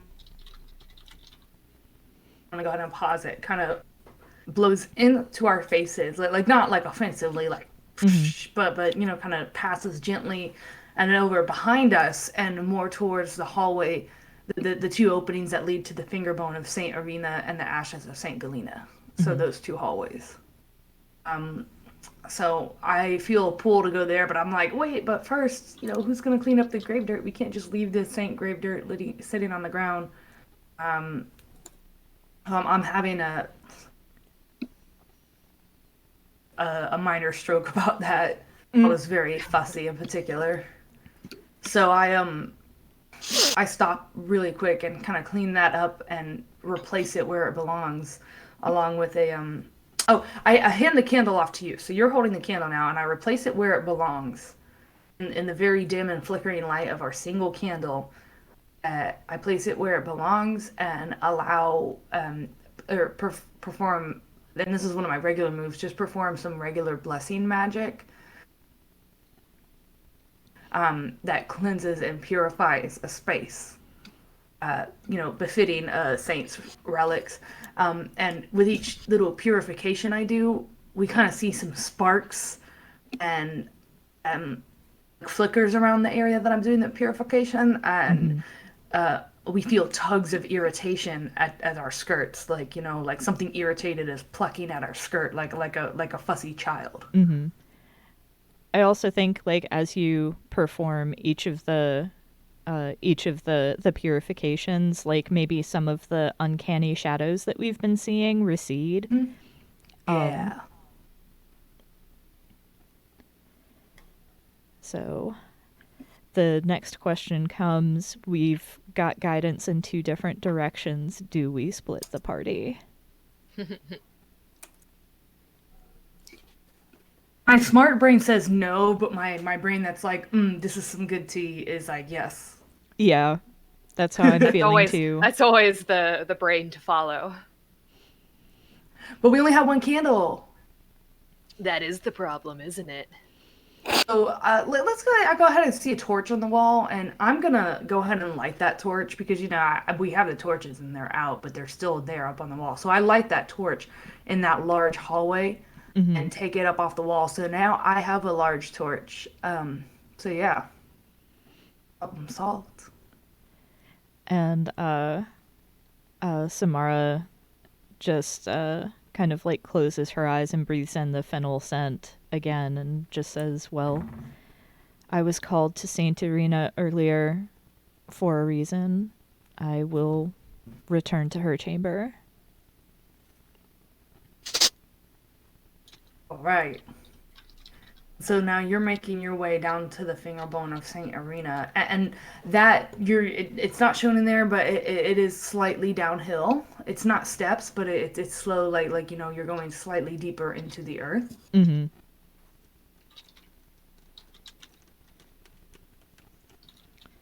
And I'm sorry, I have goldfish brain, which of Fina and Galileo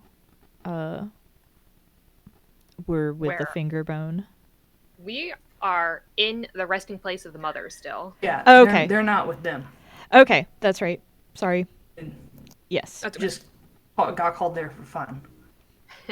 shits and giggles. Or, devil worship. And I am and I am heading down to the opening in the hallway that holds the ashes of San Galena, or Saint Galena.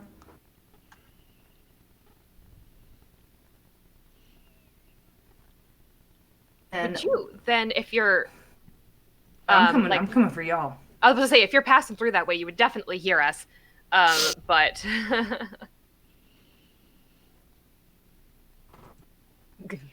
like, I'm coming for your asses. Punk for your asses, you punk kids. Punk ass nun kids. Punk ass clergy. So I'm headed down that way. And I pass by the ashes of Saint Galena, and as I'm going, I'm relighting the torches. And I see all the kind of scary shadows receding every time I light them. And as I pass the area of Santa Galena or Saint Galena, I light the torches there as well. And so I don't know if you guys or if you two are noticing that there's light coming up behind you, but I step in to down the hallway where other clergy burials are, past the offshoot that leads to the mummy of San Renard, and see you and Galileo at the foot of the statue in the resting place of the mothers. Now, I'm looking at the statue now, and now I'm seeing it. It looks like it is the perfect mirror of the one in the chapel above, looking straight out over the room, the two fingers up in a blessing, and the emerald tears dripping down the face from her 7 eyes. Yeah, upon seeing you, Galileo will be like, I'm really glad to see you right now, because she started doing that, and also that, and like points at the statue, which you would probably notice is in a position it's not usually in. Well, I think Statue looks back to normal. Yeah, I think it's just us that do. We could still see it look irregular, but at least no, it looks back to normal for you for both two of as us well. too. All right. It's back to normal. Okay, so maybe Cal says that, looks and is like, oh, well, it was different, and she's doing that, and that thing was waving or stopping us, and then, yeah. Yeah, I think like Fina stands up in a rush, and she's got like the emeralds in her hands, and now like there's just like tear streaks on her cheeks. They don't look emerald or anything like that, and she just kind of like jumps right up, and she's just like, Sister Alda, I don't know what's happening down here. Something is up. Something is going on, and there's I don't know if it's there's a curse on the chapel or something, but I think the daughter is warning us about something. So Alda holds up her hand. Her broad face has that really pinched look of like, I'm mad. And she's and Alda's looking at you, and she only has eyes for you, and she's like, you do realize you are currently out of bounds, right? Novices and newcomers are not permitted down in the hall of the resting place of the mothers without a elder sister to accompany them. I am no Out of bounds is I am what you not. are. Come with me. She turns and gestures towards them. She turns and gestures for them to follow. And I don't know if you folks pick up on it, but she is determinedly not looking at the statue and not looking all around her. She's just looking straight ahead. She's saying, come, out of here.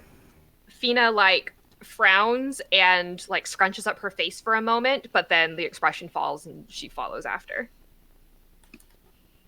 All right. And as you two are following Alda past the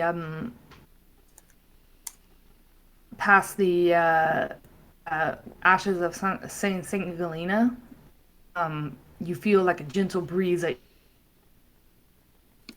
your back, and soft plucks at your robes, but like not plucks of irritation, just like, somebody like, pulling you along, like, come on, come with me, in a friendly way.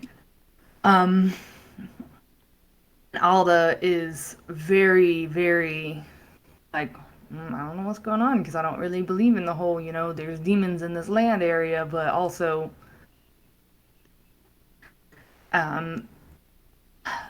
Sumara, what are you doing?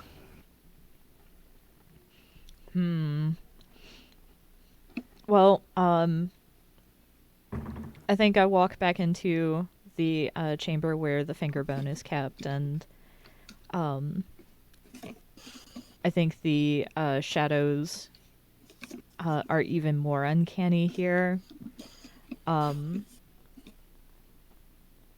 And the candle flickers a little bit. It doesn't like gutter and die out, but it does flicker, which makes the shadows even more menacing. And I would I would like to solicit suggestions for what form the devil may take in this particular chamber.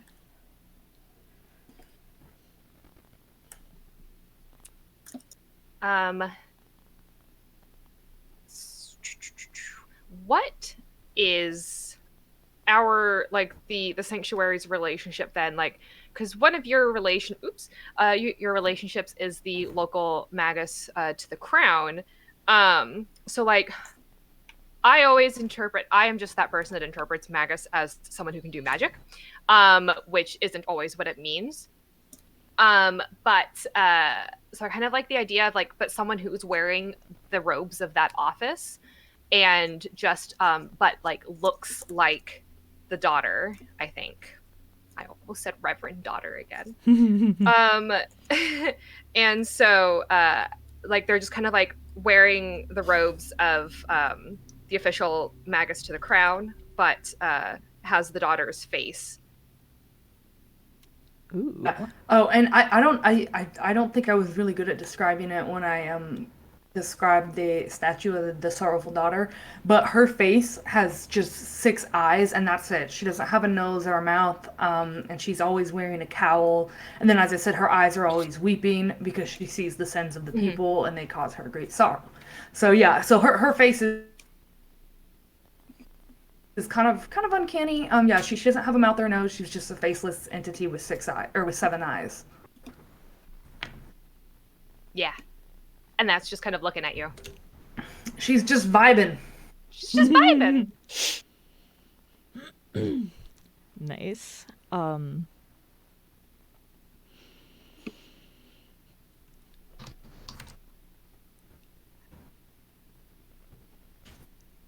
my god, Philo. Always weeping but still giving you a chill peace sign. It is the 2020 mood. Oh boy. Sorry, Danielle typed. I don't know why tentacles has two C's, but I read it as tentacles. It's that pronounce these words, but like a Greek hero. Yep. Tentacles. Tentacles. I hate it.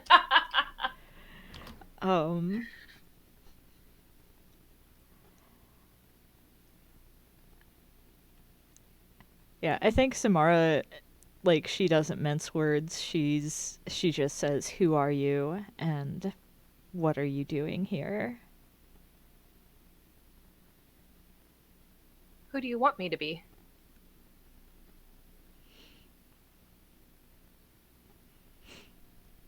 I'm here because there's a question that you have left unanswered. I just kind of bristle and, like, hold the candle tighter, and say, "I want you to be someone who is not here." And it's natural to have questions, and it is not anyone's job, not yours, not the Divine's, to provide answers. Answers will come on their own in due time. But Samara's voice does shake a little as she says that, like she doesn't quite believe that. I'm here to urge you on. I'm here to serve as a reminder or as a goal. Isn't that what you need? Something to focus on.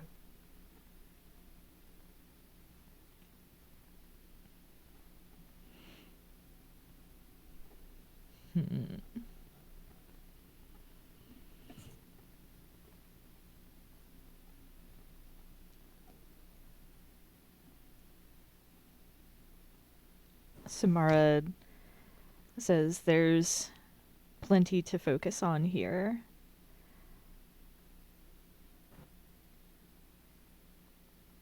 Then why do you not? Why do you let yourself be distracted? And the figure makes like this sort of gesture of like indicating themselves.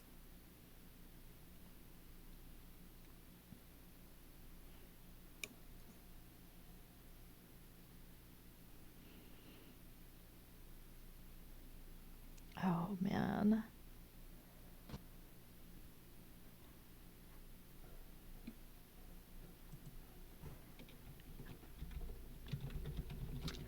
I'm torn because part of me wants to use a weak move, but I already have 2 tokens, so maybe I could do a strong move, but I don't know if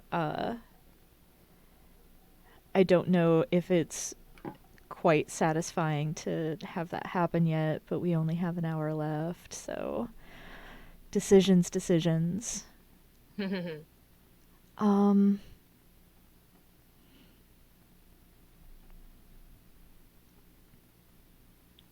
Succumb to temptation.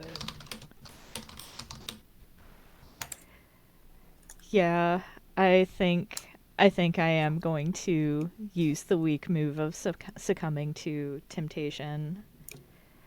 Oh, his kids.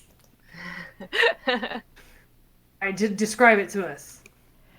I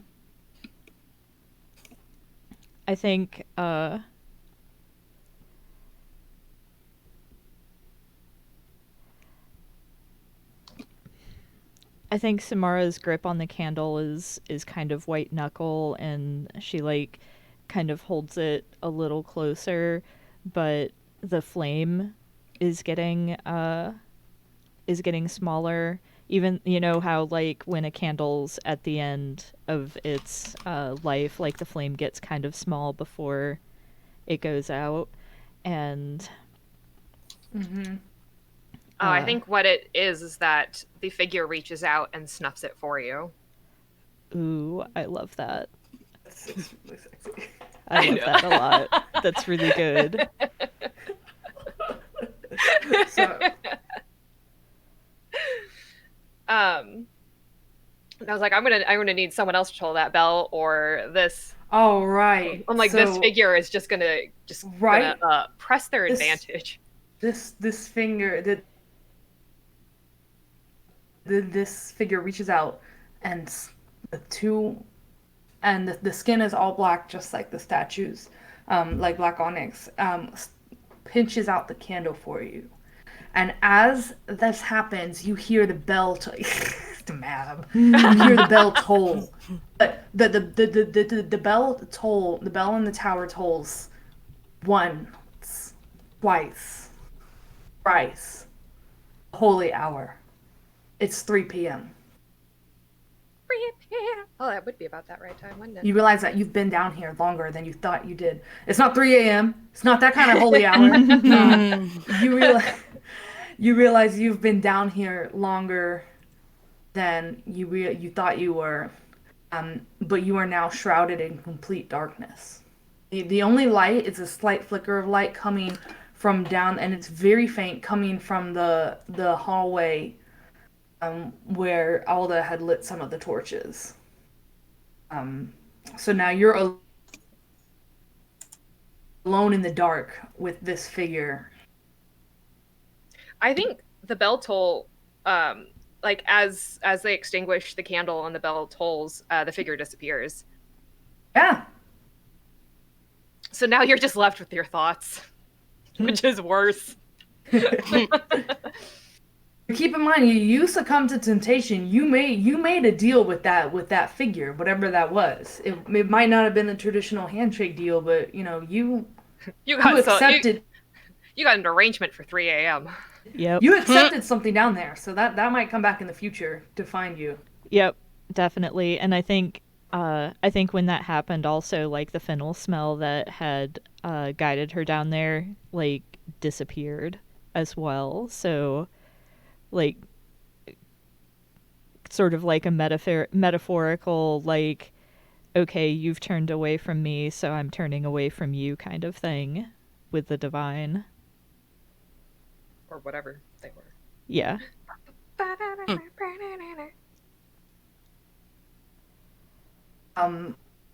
Okay, so I'm gonna go ahead and bounce back to us. You folks are following, and I'm trudging out, but I'm an old lady. I move a little bit slower than average. And we're finally making our way back up the hall that leads to the main open area that is right behind the gate. What are you two doing? Are you two talking at me? I think Fina's dragging her feet, but also, I guess, let's see, because like the thing is, one of my strong moves is genuinely move someone with your words, but also get your way. And so like I think as soon as they like hit the surface, but they like come back out into the sunlight, she like starts immediately trying to explain herself again. But like in a way where it's like get her way in that she wants to be understood, or move someone with her words in that she's believed. And so like I am going to go ahead and spend that token for that, as she's going to try to like impress upon Alda. She's like, no, you have to. I thought I heard the laughter, and I know it sounded like yours, but you never laugh like that. And so I wanted to go and explain. I'd like to assist. What do I roll? How many stress is that? How many stress is that? Cool. And so you never laugh like that. The drag. You're a mean old lady. You're a crabby old lady. You never laugh. You've never experienced joy. I heard you laugh, but you've never experienced joy. That couldn't possibly be you. Yeah, and so I wanted to go down, and if anyone's gonna get in trouble, it would just be me. Like, don't. It's not Galileo's fault. I dragged him down there with me, but there was something going on down there, and I wanted to see what it was, because I thought that it would have been something different, and I don't know if there's electricity here for her to say the word electrifying, but she's like, Tantalizing. it vibed different. Yeah, and she's like, there was some other force at play down there. I really think so. And I don't know if it was trying to draw us in or trying to stop, but it was like a combination of the two, even at war within herself. And like, you have to believe me, Alda. I didn't mean to cause trouble, and I didn't want to cause trouble. We didn't even touch anything.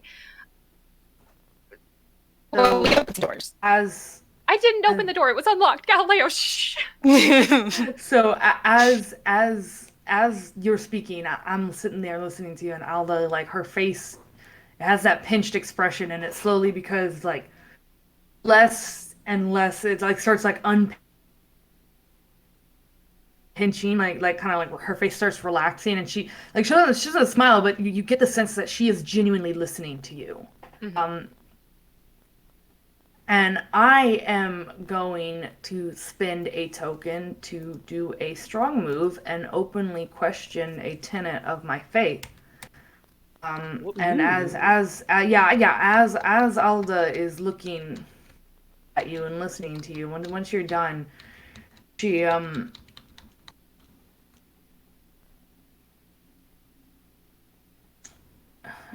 she says, I've dedicated my life to archiving and studying and writing down these things.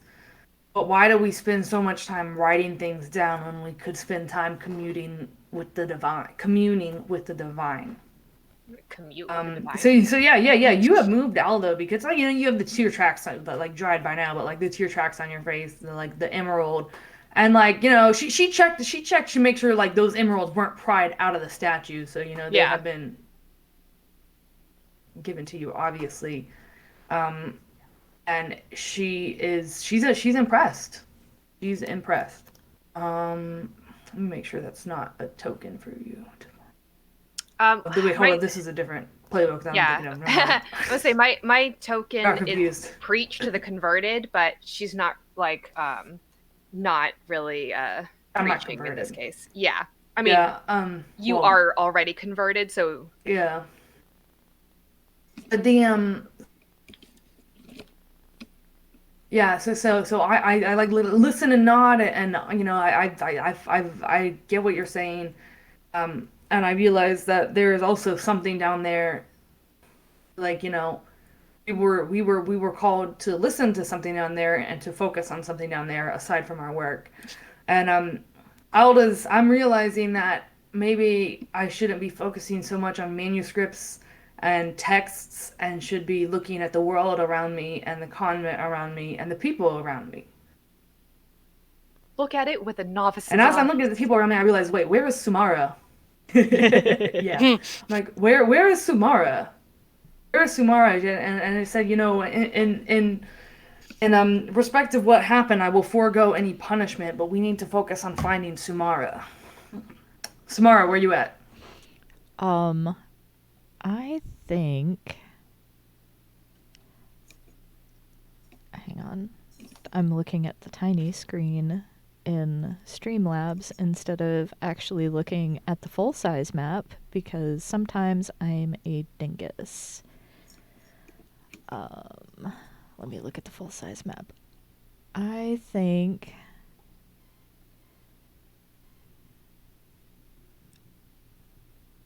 that I have closed my eyes to blink in the darkness, and when I open them, I am in the chapel still holding the candle that has gone out. And I am not sure how I got there.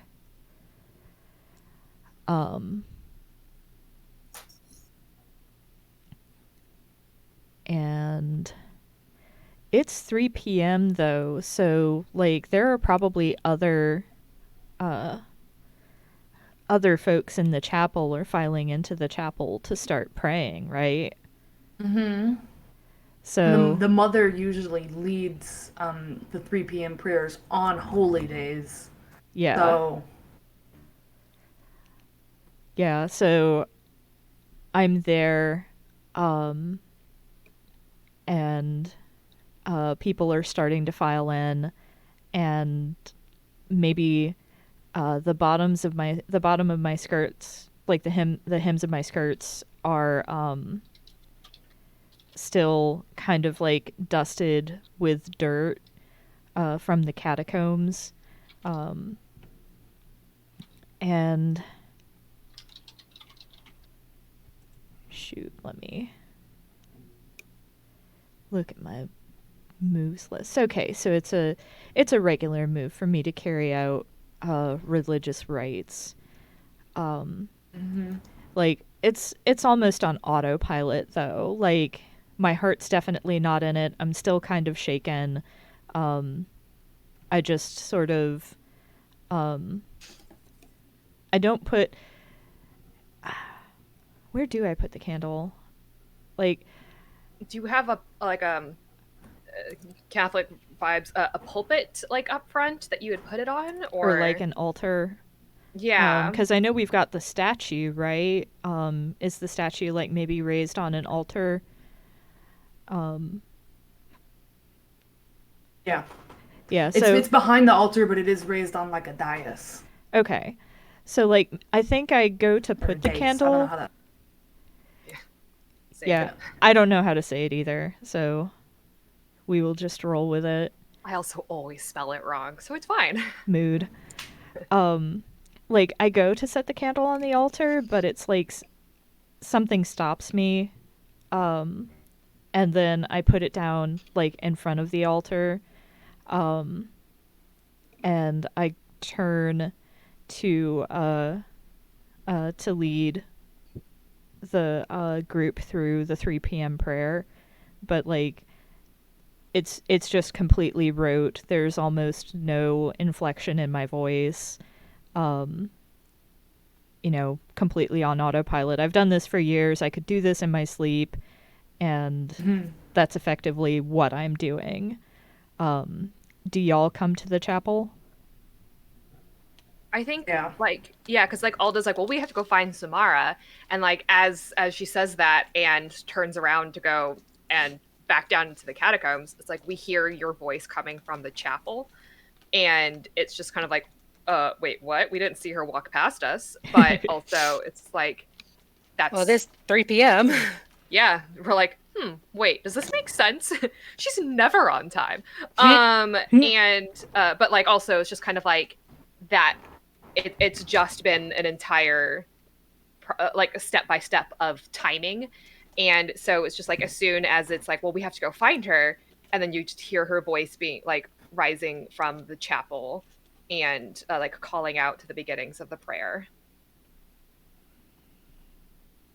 Calling us to prayer. In that Yeah, Galileo points toward the hall like, found her.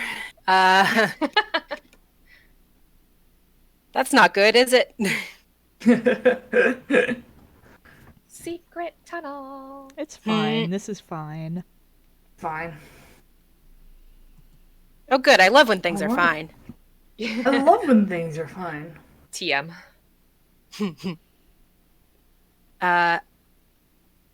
Galileo will look at y'all like, I mean, we clearly have to go back down there.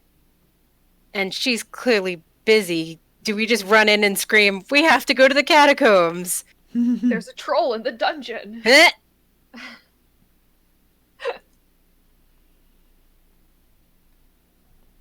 I mean, we should probably go to prayer. Yeah. Sure. I mean, it's been down there for how long? How bad could things get while we just quickly go to prayer? How bad could it possibly be? This is fine. So yeah. Ooh, pardon me. Pardon my yawn. I need to get some cafe. So yeah, let's go ahead and run up to prayer. I'm gonna be vague on how I'm gonna go ahead and take a token because I was like, you guys were like, what should we do? And I'm just like, fuck, go to prayer. Do what you're supposed to do and go to prayer at 3:00. I don't know. It's 3:00. We Ask pray at God 3. for advice. Yeah. All right, so let's rock. So we go into prayer. Sumara is kind of dusty looking, and like August said, she is very, rote, no inflection in her voice, by the book, type of prayers. And usually there's a little bit more like, zest in this kind of thing from Mother Sumara. So I'm sitting here like, oh God, jeez, what's going on? Blessed What? daughter, she's at it again. Hmm. Where's her Yeah. enthusiasm for the What are divine? Galileo? Yeah. Yeah, we haven't yet seen Galileo at prayer. Yeah, because he wasn't at the first one. Yeah. I think at prayer, Galileo is very like someone who's attending a new church for the first time, like doesn't catch on to things that, like, I don't know if there are any group involvements, but is not necessarily on time with all of those things, and like looks like he's trying really hard to get it right, but this time is more distracted. Like he opens one eye and looks around and like psst, at Alda's him Finna. in the side. Fina. Yeah. It's like Alda elbows him in the side, like, shh. I like that. It's just like they would normally go off to like when I went when I was still going to church, there was a corner where all of like the teenagers would sit. Like that was like a area. yes, And it was like legit. Like we were off to the side, but like no, we were like still in the front. Like everyone could still see us. It was a very small church, but like that was where we could all like sit off to the side. And so like Fina and Galileo start like heading off into the like this is where the kids sit, and Aldous just like grabs them both and like nope, you're sitting with the adults today. Also, because like I don't know how many other kids are there, so it could like generally just be like them and maybe like a Kneel few down. others. Yeah, and just like It's just you two. yep, You two, yeah. so shushes us. Yeah. So Galileo, please take a token because you are displaying your unfamiliarity with the right. oh gosh, I'm so good at that. Painfully. Uh, Painfully. man, I need to start doing some strong moves. I got so many I'm tokens. Yeah, you have a lot of tokens. Yeah, so we're listening, we're following the prayers, we stand when we need to. Most of it is either kneeling or sitting because a lot of the people in there are older, and we have a couple people with physical disabilities, like a couple of the sisters and other clergy people have physical disabilities. So a lot of it is either kneeling or sitting, and then stand if able during the singing area. Mm-hmm. So I'm gonna go ahead and say that we are, all who are able or comfortable doing so stand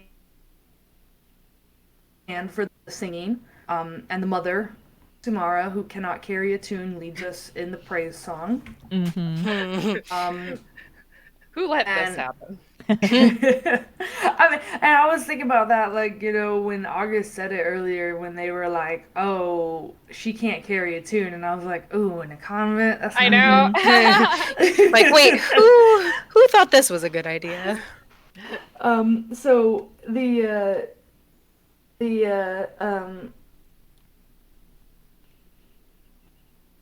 the convent, excuse me, the music, as the music is swelling, everyone's looking forward, but if anyone were to look up at the statue of the sorrowful daughter behind Mother Sumara, they would notice that it seems like actual tears were coursing from her 7 eyes and running down the front of the statue's face. I would say I don't think Fina is looking, but I think she can feel it. So I think All is Galileo looking. might see it. all Yeah, Galileo's like with his eye open, looking around, like, why is everyone just acting like it's so normal? Are we almost done? And would see that while he's like sneakily glancing around the room. Yeah, so Alda is looking up and seeing that as well, and is just like, oh, okay. Maybe there really is a little something something in this land that we don't want. Okay, so service concludes. What's next? We should probably go check on Samara. Yeah.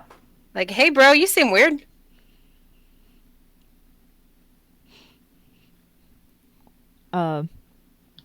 Samara picks up the candle and just kind of shakes her head and says there's no need to be concerned about me. Oh, well, thanks. That really... Gosh, for a second there, I was really worried.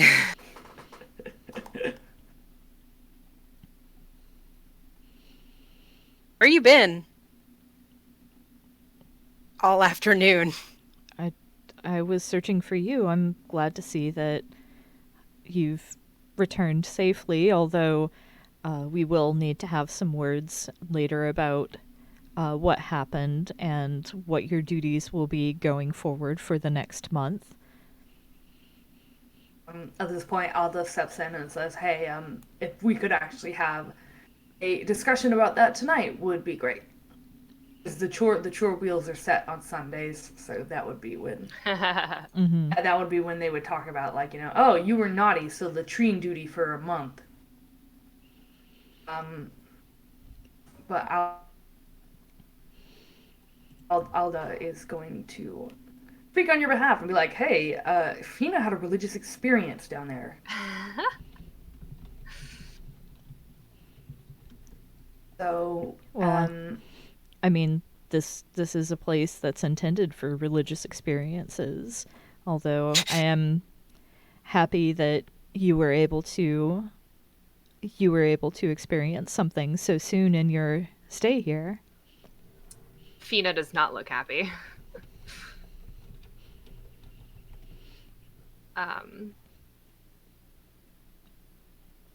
I understand that the divine can be frightening. It's not that. It's more like I'm worried. I think for her.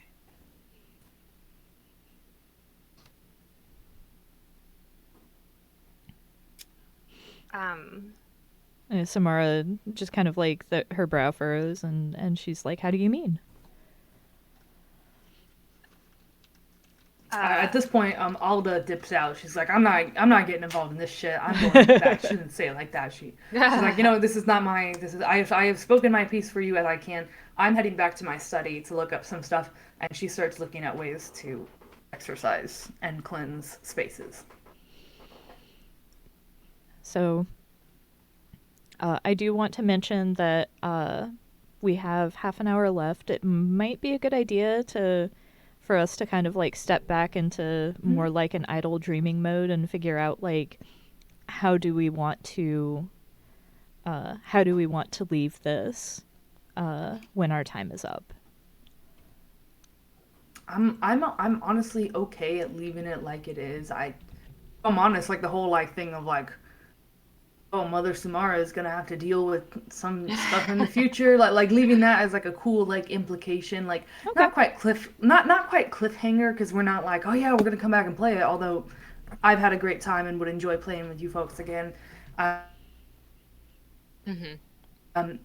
like leaving it as like an implication to me is a really cool story, because it's not always, for me when I play stories like this, it's not always like we have to resolve this thing that happened. To me, it can be very cool to kind of leave that implication of we got to see a day in a relatively exciting non-normal day Yeah. in their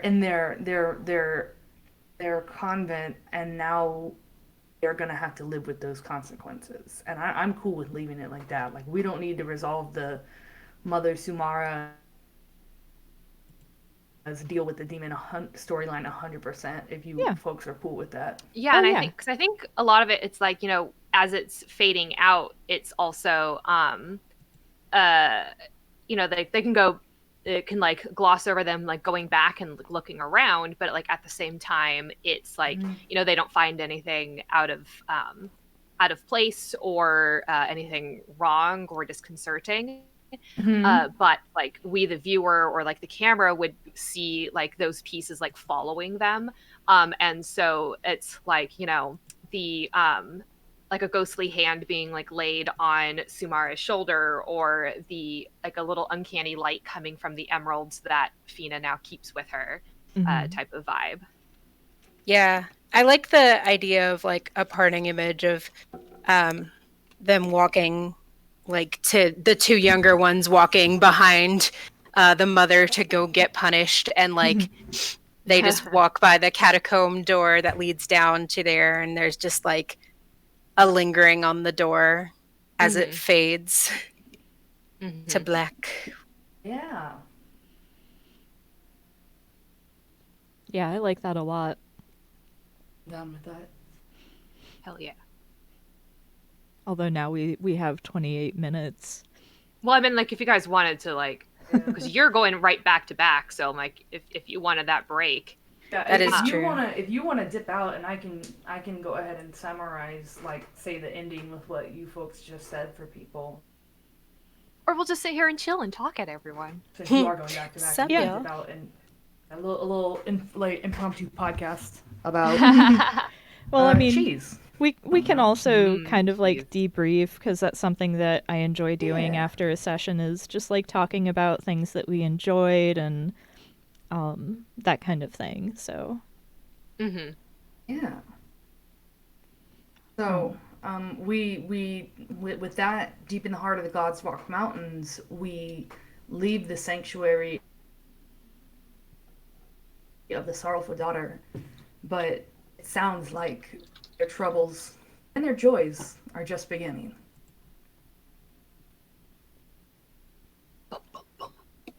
Boom, boom. Very, very sexy and cool of this demon to just make a deal with the head of the convent. Yeah. I mean, what else are they gonna do? Pick on some kids? Yeah. I mean, go big or go home. Either if you're gonna be a devil trapped in the dark and foreboding catacombs full of saints' finger bones and ashes and graveyard dirt, you might as well go for the top. Shoot your shot. Yeah. Dream big. You can do it, devil. Wow. something that we don't have to like definitively answer, but just something that I'd like to just kind of bring to the table for us to conjecture about. What do we think like awakened the devil? Danielle.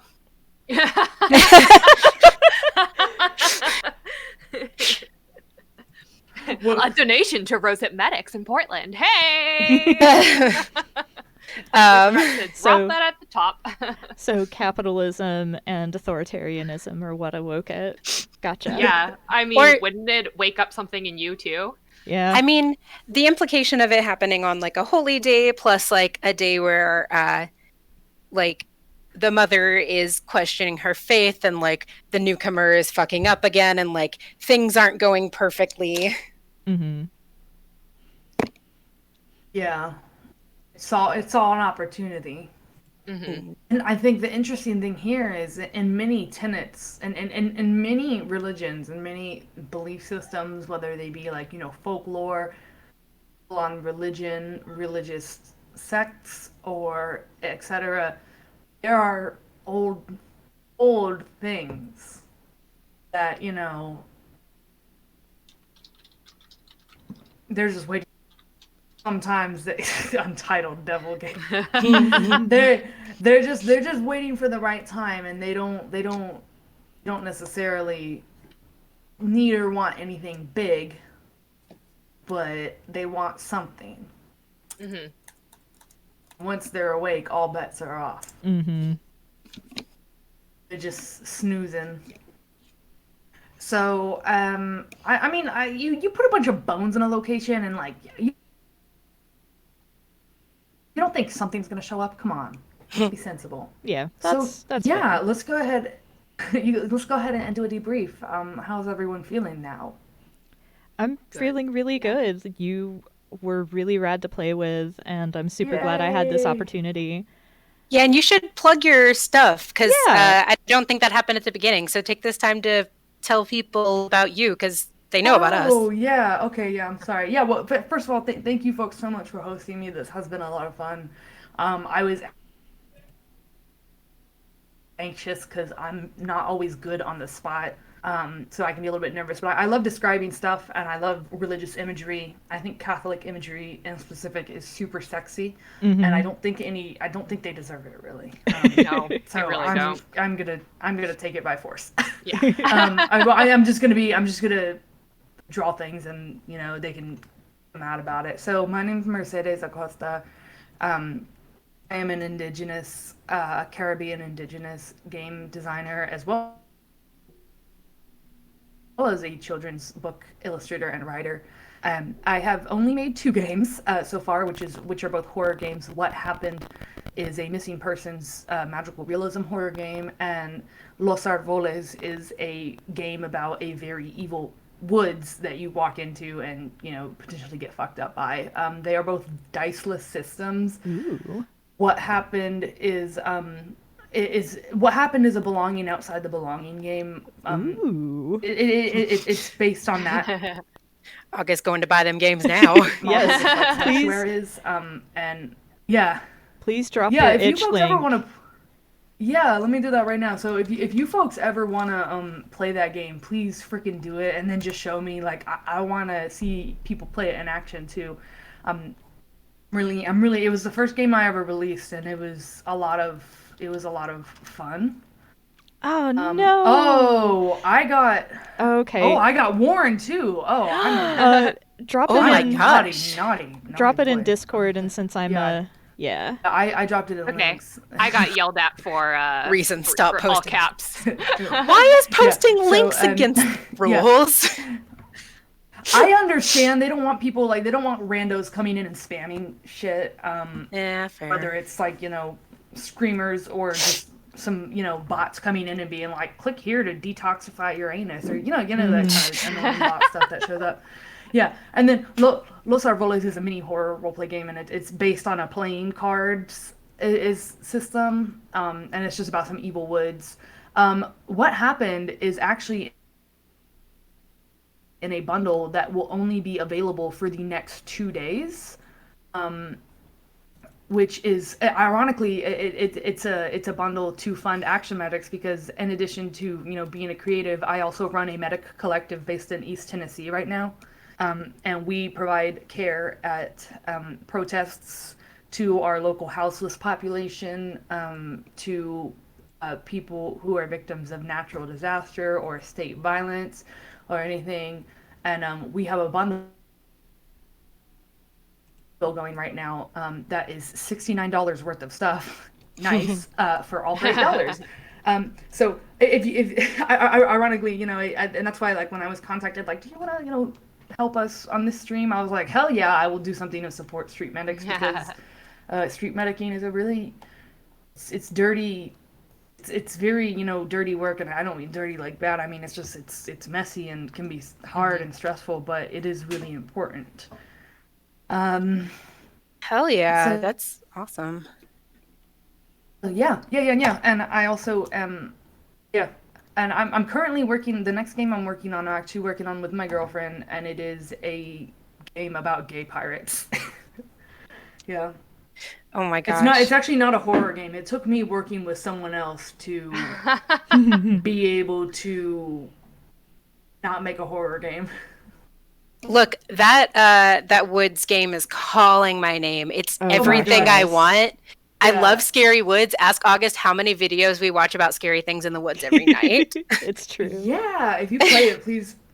Yeah, the woods are kind of a little bit fucked up. Um, just a little bit. Just a little bit. What's funny about Los Arboles is actually, and Los Arboles is just Spanish for the trees, because I'm from the Caribbean, right? I'm from Cuba, but it's actually based on an experience I had with the woods behind my house in Tennessee, which are just super kind of evil and gross. A little, they're not evil, but they're a little bit scary. They're a little bit scary, and a little girl. So we got this house for dirt cheap, and we didn't really know why it was dirt cheap, and like we went around and looked at it, and like had someone look at it and make sure it wasn't like you know being sold because there was termites in the foundation or something. Um, but my mom was like, how are we able to afford such a big house? And it turns out that the family who lived here before us, their little 10-year-old daughter disappeared in these woods Ooh. behind us, and they never found her body. Like they never Ooh. found her body. They found her little pack that she went in the woods with.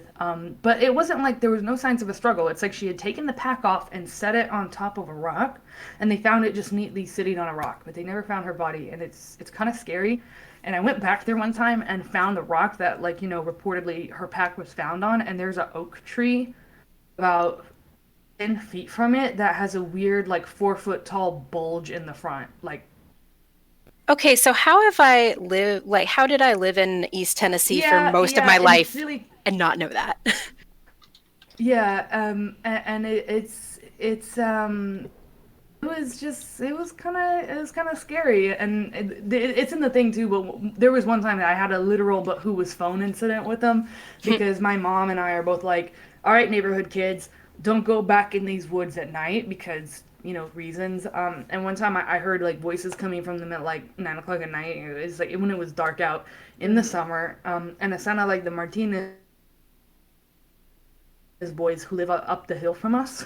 And they do go back there and play during the day, but we have been like, don't be in the woods at night to people. Just because people come and ask us to search for their kids when their kids go missing back there. And I'm like, why? I have had to conduct, we have found, the 2 times we've had to conduct search parties back there, we have found the people. But like, they always knock on my door and they're like, oh, the kids went in through your land. Can you go back there? And I'm like, I have told people, I'm like, if they go missing at night, I'm not going in there till the day, but That is above your pay grade.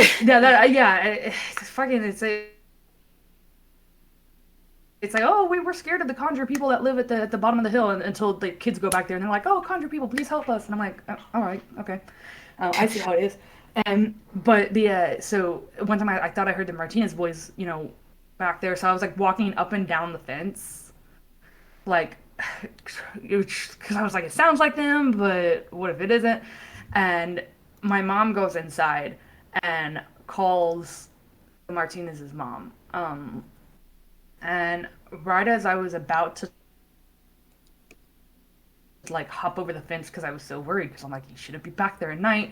And I was hearing like these weird rustling noises. And I about jumped the fence and went to go back there and get them. And then my mom comes and steps out onto the back porch and just, I don't think I've ever heard her voice sound like this. And she was like, get up here now.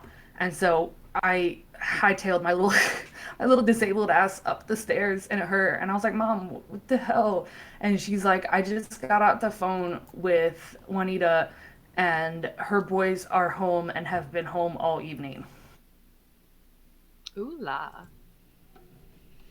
Yeah. So it was like, but who was phone? But who was in the woods?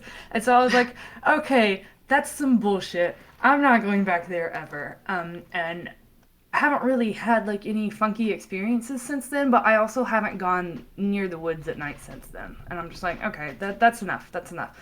And so the next morning we painted the fence with paint blue, and we're like, all right, that's enough.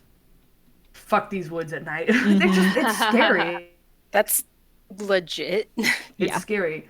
And then I got curious and did a little bit of research too, and apparently they've been trying to develop that land for like 10 years now, and every time they go to do it, it's like people just forget about it. Like, the paperwork never gets filled out, or an email or something never gets sent, or whatever, and just something happens so that like 2 years later they're like, oh, weren't we going to develop that land? Oh yeah, I never got the email or whatever. So it's not going to ruin my day. I don't go back there anymore. Yeah, some things just need to be left alone. Yeah. What the ones don't understand is that I will simply get up and close the curtains. Like, not today, Satan. Let's Yeah. get Better Devil things in to my do. woods. Yeah. But if you folks do play this game, please let me know. I would love to watch, or if I'm not available to watch, to listen in, because it's a lot of fun. And it's easy to play. All you need is a deck of cards, and there are online generators for deck of cards too. It is a diceless system because I don't like math. Mm-hmm. Math isn't bad. I just am a hater. Yeah. No, that's totally Um, fair. Yeah, and Sam Day, who wrote Sanctuaire, actually made these gorgeous play sheets for me. I just handed off some of my tree art to her, and she was like, "I got you." It's funny, if I remember correctly, she looked at it and she was like, looks bisexual," and then just like went to town and made. Yeah, and they look gorgeous. I love them so much because I'm baby at making play sheets. For an artist, I don't like making play sheets, which is funny. You can do the art and someone else can do the play sheets. Yeah. Yeah. Yeah, I'll just be like, "Hey, somebody else do this, please. I will pay you money." Yeah, and I'm looking to get someone to play What Happened, but we shall, we shall see. It's a little bit more like it requires a little bit more setup than, you know, the wood Los Arboles, which you just sit your ass down and start going. Mm-hmm. Cool. I really dig that. Yeah. Yeah. It turns out, so I actually bought the bundle. I didn't realize that game was in the bundle, so I already have that bundle, and I'm very excited to look over that game now. Thank Yes. you. Yeah. Oh yeah, the Appalachian Mountain Woods. Yeah, fuck them. They're just there's a lot like respectfully. There is a lot of stuff that goes on in the woods, and it's like that one video from Yu Yu Hakusho where he's like, "What the? That guy's got horns. That's not normal. Well, not gonna ruin my day." And like that's me at like 12 a.m. At 12 a.m., I will hear screams and God. uncanny howls coming from the woods, and I'm like, "That's not normal, but it's not gonna ruin my night." That's a problem for someone what else. City Slickers don't understand is that I will just go back to sleep. I'll be like, that's not my problem. And when my daughter, like the other day, my daughter was talking to my auntie who's from Jamaica, and my daughter was like, "Argh." It was like at 9 o'clock at night. My daughter was like, "I hear something weird coming out of the woods," and my auntie was like, "That's the opposite of our business. Go to sleep." You'll learn in time. Honey, no. We're gonna close that book. I choose not to see it. That's Yeah. it. That's the mood. That's the mood. Yeah, paint it with Yep. paint blue. It's no longer my concern. Okay. Yeah, Well, the mountains, I just mind my beeswax. I'm going to dip out so anyone who is doing back to back can have some, time to, decompress. Thank you again for having me. yeah, thanks for thanks Thank you for joining us. playing. Yeah, and if you folks do end up playing Los Arboles, please, Absolutely, we will let you know. like, just have somebody shoot me a link, and I will tune in, and I will be like, because when people play my games, I get excited. Yeah. Yeah, and I guess. Sorry, what? Go ahead. Oh, someone asked something in there. That's a good question. I will answer it later. I have to go to the bathroom again. These painkillers, because I got hit by a car on a protest. These painkillers make me go to the bathroom regularly. Garbage Gerblin, feel free to. I think the email or something is attached to any one of these things linked. Feel free to, or if you can find me on Discord, it's just Mercy with the hashtag 1787. I'll be happy to chat about it there, and direct you to some resources that I think will help too. All right, well, I am going to bugger out. Yep. But thank you again so much for having me, and you folks were a delight to play with. And like I said, this is a super fun game. Did we drop a link to sign? At the top, we did. If someone can drop it again at the end. Go ahead and drop it. Just to get Sam, because Sam get Sam paid. Yes, absolutely. All right. Well, thank you so much, everyone. Thanks Have again. a wonderful Thank rest you of for your playing day. with us. Thank You as you. well. Take care. Bye. And I guess, do we want to go ahead and tell the stream about what's up next? And No. Yeah, nothing's we up probably next. should. I Not almost August in a game. I No. almost hit the end stream button, but I did not. Well, weren't we gonna? Oh, Didn't you want? Oh, yeah. we are tearing figure that down out. the stream between sessions, so that way each game is its individual VOD. But so up next, you are going to see myself, Danielle, Jade, and Richard playing a game called #Bird Secrets, which let me see. In Bird Secrets, you will take on the role of a bird with many secrets, and with the help of or in opposition to the other players, you'll attempt to solve a murder. Birds know many secrets: where the best food can be found, where the best shiny things are to fill your nest, why the crane never goes near the lake. It is a game by Kurt Potts and was created for the Short and Easy Jam over on Itch. Nah, I refuse to believe this wasn't just created for Danielle. Sorry. Yeah. That's Sorry, very that's true. a lie.